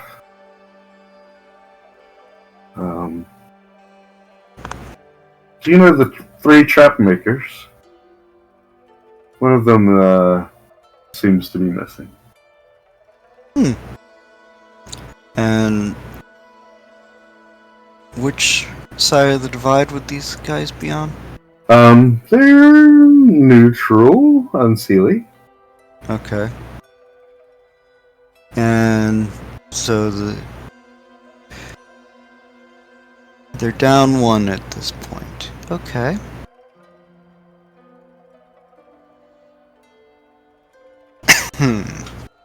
There were 3 what people would consider brothers, because they all look the same. They're bogans. They're kind of look like. And they're Wrong button, sorry. Grabbed the wrong mouse. They kind of look like gremlins, or almost. They're leathery, kind of lizard-like or gremlin-like creatures, but they're the trap makers. Anybody wants to make a hunting trap or something like that, they go to these guys. Yeah, I'm sure I've had some dealings with them. Yeah.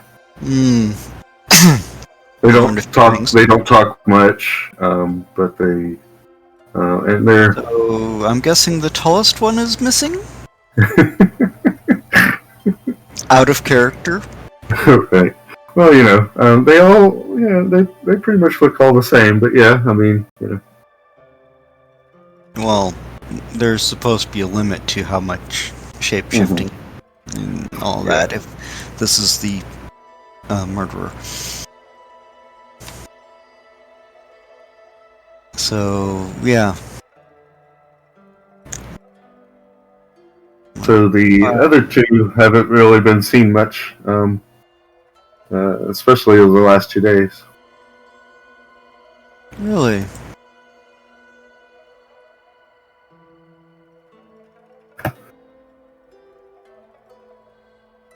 Oh.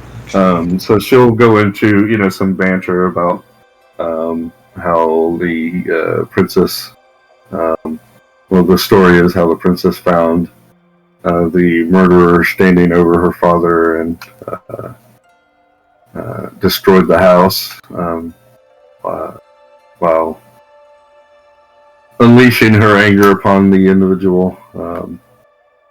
So when they did scrying, they saw that it was the princess who had killed or stabbed her father. And And then, as he stood there, like in disbelief, then she slashed his throat. And that's what they get from doing their scrying about how he died. But when they try to scry about how the assailant or assumed assailant died, it quite chaotic. There's more magic and screaming than anything, and there's not much of a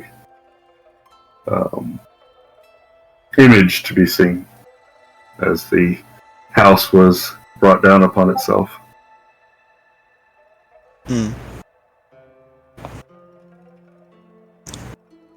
Alright, so just I get the info, okay, and kind of just like, well, we can't really do much till everyone else is here, so besides, not sure how much anybody, well, most of the people in power trust me, so. Gotcha.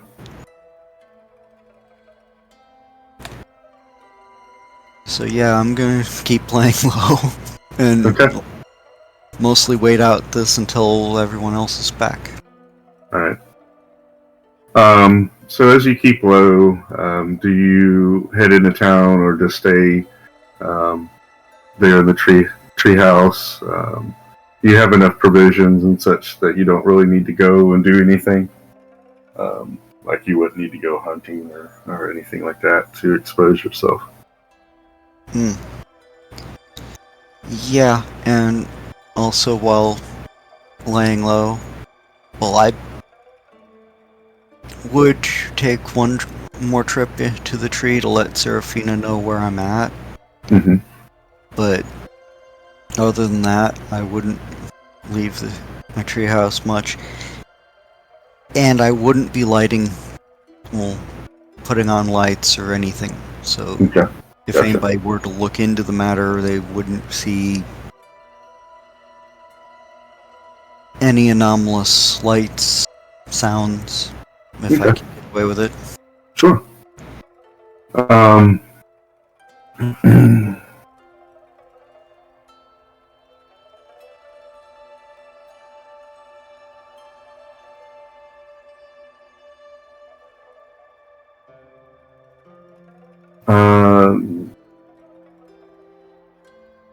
Alright. So you spend a few days with Maxie flitting in and out, and you keeping your low profile. During those 2 days, do you do anything in particular? And you got some downtime. If you not too loud, you won't attract any attention. Well, basically train in general stealth and fighting techniques and stuff. Just Okay. what I can. Maybe meditate on the richness of why and my bond with nature. Okay.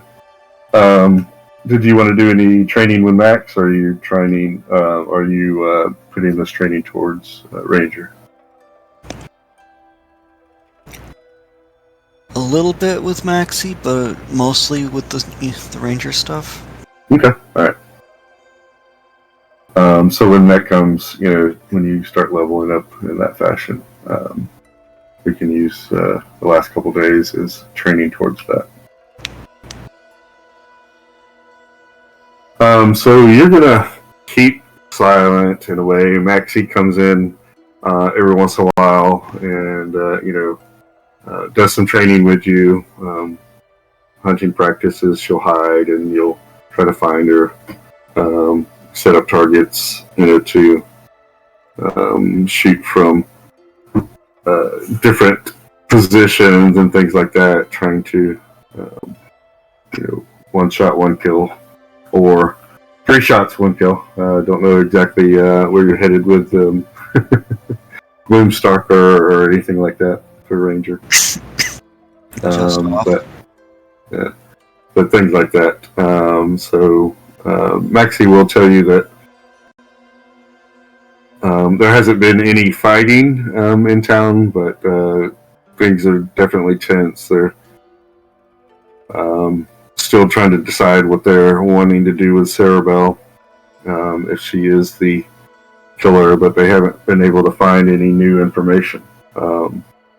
Some people want to put her on trial. It hasn't really gotten enough steam to go forward with that. But you think maybe at some point that might happen, if something isn't found out, or some scapegoat isn't found. Something you can feel, from Maxie's information that there's the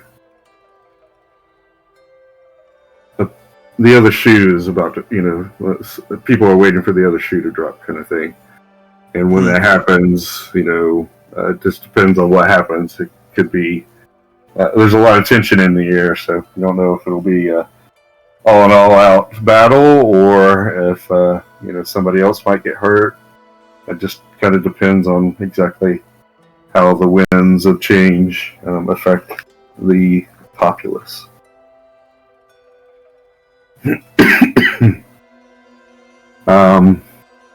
We'll go and touch the other 2 groups a little bit real quick before we end out the session.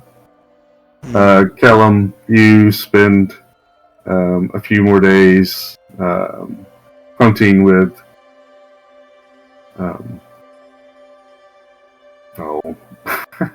The old man. The old man, there we go. You spend a few more days hunting with the old man, and he never lets you ride or mount him.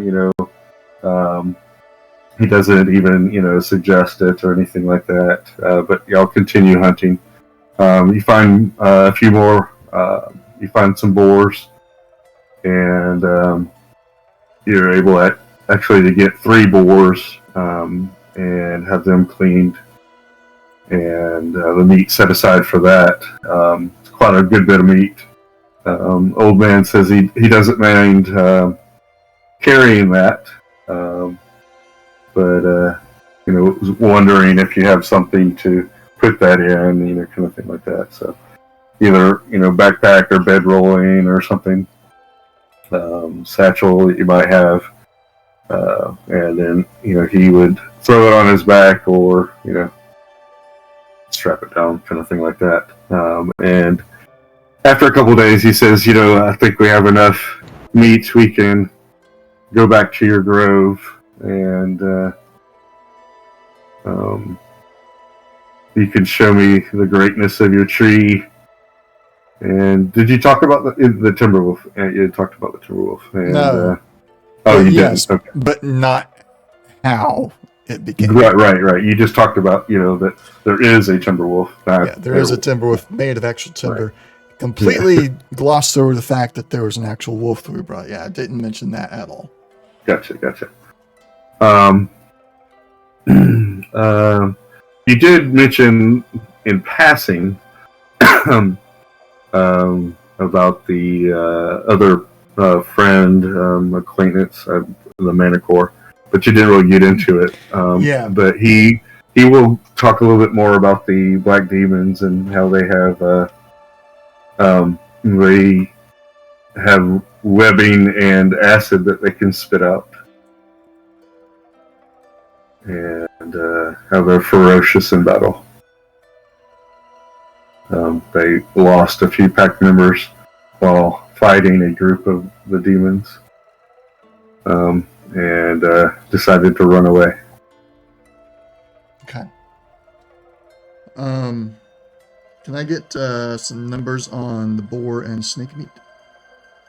Sure. The snake was a little messy. So.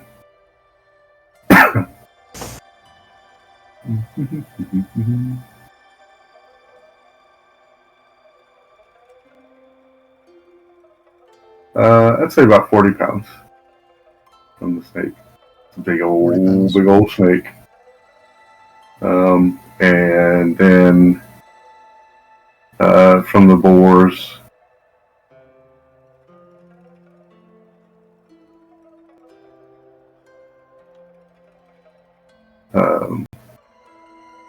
probably about 150 pounds. These big old boars. You got 3 of them. And y'all hunted them in the fashion that you wanted to, get the meat from them and such. 350? 150. 150. Sorry, Yeah. I was also typing at the same time. I missed. My apologies. That's all right. And then, you've got the pelts from the boars as well. These aren't giant boars, but they're large. 3 large boar pelts.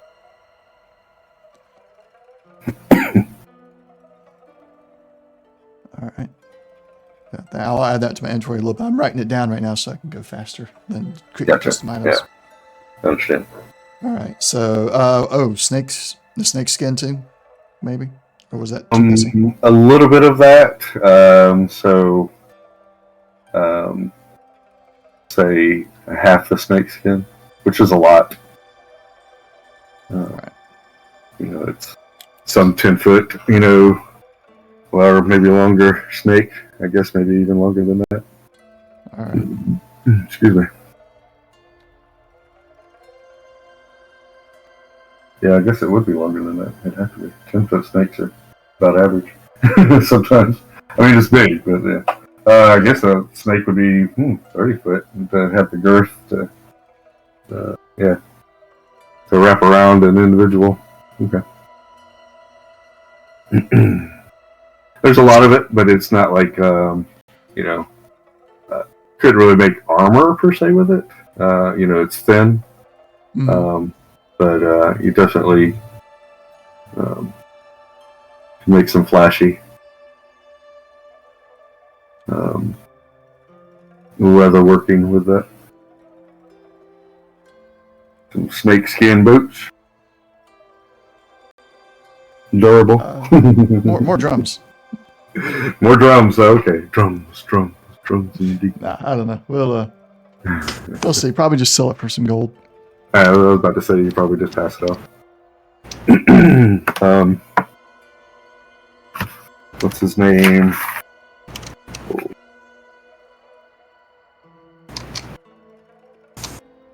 What's his name, Ashra? The tailor?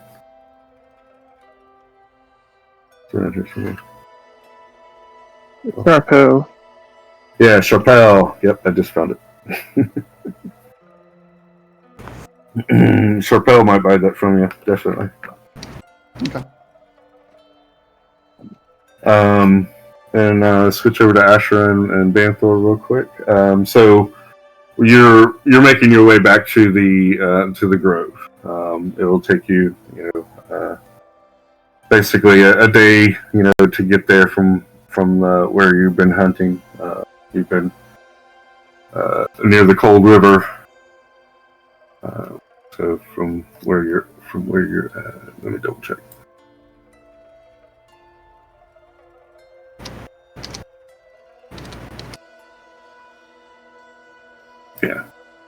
Yeah, that'll take you a day to get to Grove.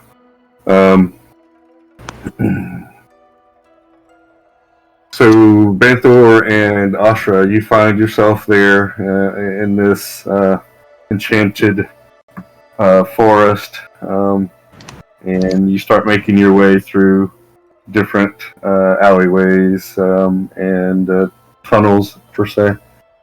Checking every once in a while for magic use and traffic. On your off time, you have been reading some in the book.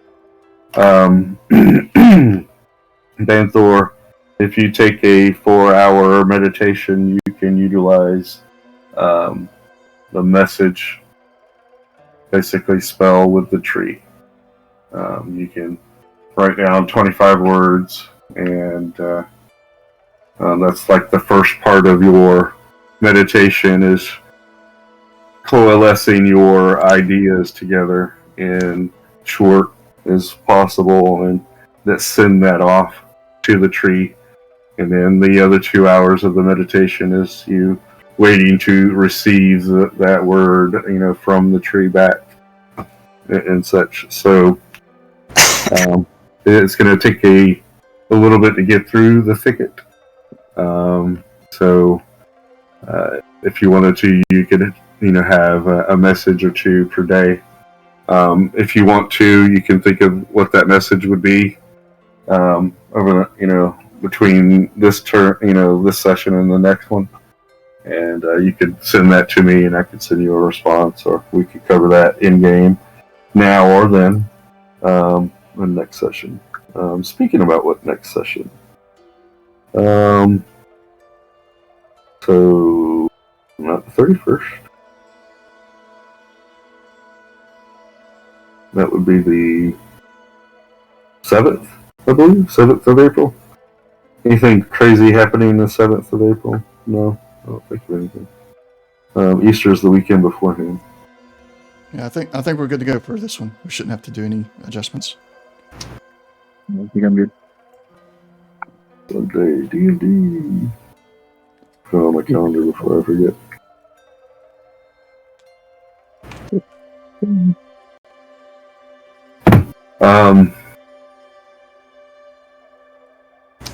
So any skills or abilities or spells or things like that you would like to use while you're picking pathways and such? Yes. Ashura is going to be using mold earth to mark the trail. Okay. So that they can make their way to and fro. Alright. Let me look at that. Oh, sure.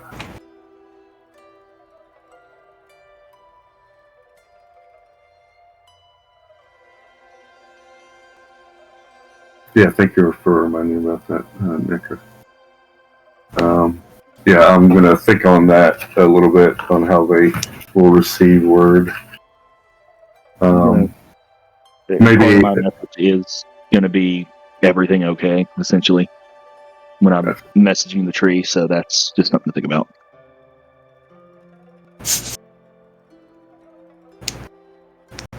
mold earth.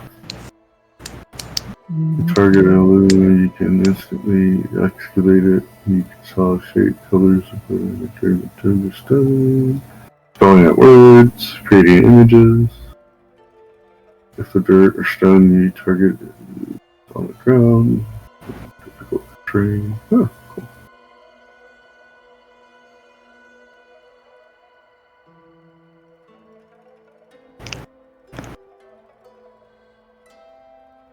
Okay. So it says you can have 2. But It's one of those things you can use over and over. Like, so she's gonna make subtle signs that she would recognize on the path. So you're going.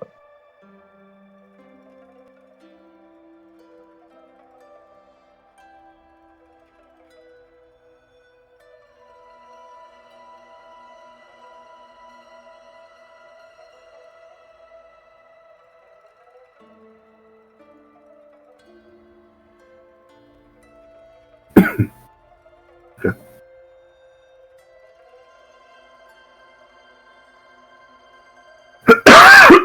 Excuse me. Let's see. So it says it costs shapes, colors to appear in the dirt or stone, spelling out words, creating images, or shaping the patterns. It says the changes last for an hour. Let's see. If you take a long time to do it, say like 10 minutes or something, You can make it last a day. Sure. So like a ritual, you can do something like that. But it's saying here that they only last, an hour. And then, if you change the terrain, that lasts an hour. Let's see. If you target an area of loose earth, you can instantly excavate it, move it along the ground, deposit it 5 feet away. Okay. So if you wanted to, I guess more like that, like Gotcha. making indentions and stuff. Okay. Like, all right, little arrows or something. Yeah. Okay. All right. Okay. There we go. Again. Then that's it. All right. Yeah. I can get on board with that. You're not actually trying to spell out anything or particular with shapes or colors. Just like little indentions, little things like subtle that Gotcha. she would recognize. A couple little dashes saying we went this way. Okay. All right. Maybe not like an arrow, but like 3 little dashes that, I'm like, okay, where are my dashes at? Okay. And there are I don't have any of my dashes here. Okay. All right. But we haven't been this way. Right. All right. I can get down to that. That's fine. Okay.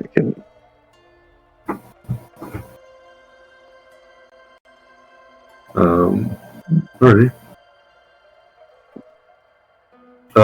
So Banthor, like I said, if you want to, outside of just a general, did you say a general message of "Is everything okay?" or "Everything is okay"? Was that a question or a statement? I'm trying to. It's a question. Question. All right. Okay. All right. Yeah. How's things on the home front? Got it. Okay. Yeah, pretty much. And also just asking what capabilities the tree has in reference to what we discussed after the session last time. Right. Gotcha. Okay. So basically those 2 thought patterns. Okay. And I'll get back to you with what those answers are. All right. Throughout the week, and then when we start the session, our next session, you'll have that information, and we can start the ball rolling from there. Okay. I'd like to leave it right here. There's only a few more minutes left, anyhow. Does anybody have any questions, concerns? Necker, you did bring up the message from the tree and how that was going to be disseminated. I guess, actually, Kellum, instead of old man deciding, hey, he's willing to go, you get a flock of birds that, after a couple days of y'all hunting, a flock of birds basically surround you and him, and after a while of them just kind of like, being here, they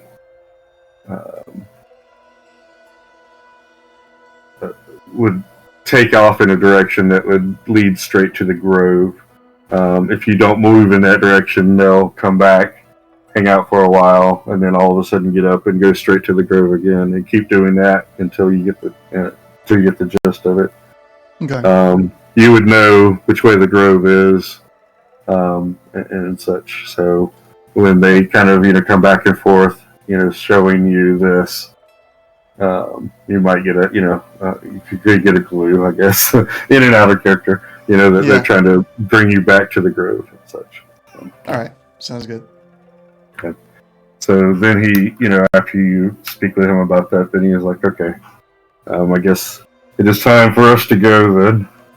And then y'all, make your way there, and there'll be a few birds that keep, coming back and forth to make sure that you're following, headed towards the grove. The large group of them doesn't do that, but now it's like, 2 or 3. You're always, see these little bluebirds basically come in, and make sure you're headed in the right direction, and they keep going in that direction as well. All right.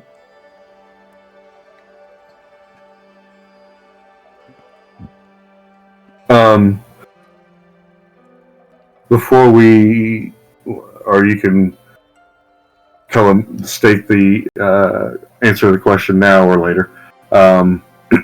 Would you go quickly, or would you just go to the grove? As quickly as possible, considering we're carrying this meat, I'm not going to let it go to waste. Gotcha. Yeah, right. Okay. You're like, no, I got too much of this. Yeah. I'm glad old man's going to help me carry it, because if I was carrying it all, I'd be over encumbered. Right. Yeah. And he doesn't mind carrying the kill. He just hasn't broached the idea of you mounting or riding him. I've not broached it either. Okay. I'm biding my time. One day Gotcha. I'll just drop out of the tree onto his back. And say, go. All right. Okay. So the birds lead you, towards the grove. You, instead of taking a leisurely pace, you, take up a jaunt, and maybe a direct route. Yeah, I figure I know the area well enough that I know the path of least resistance to the grove. And well-traveled hunting areas. Gotcha. And actually, you also feel, somewhat looked after by the birds. You know that they're only birds, but you're hoping that they're not going to lead you directly into the path of danger. So,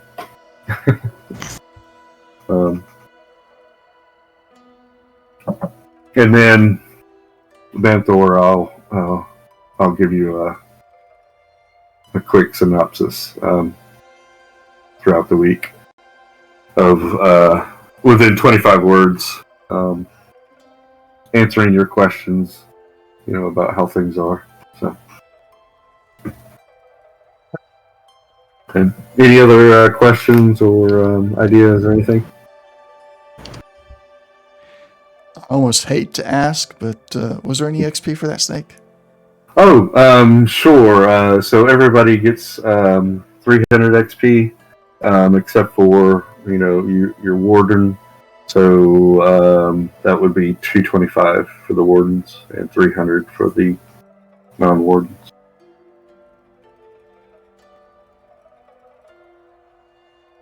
Thank you for asking. I forgot. 225 for wardens. Correct. Yep. We're all itching to level up again. Well, yeah, level 5 is definitely a nice place to be standing. So, the level 4 is also fun, but yeah, I hear it. Level 5 is a nice place.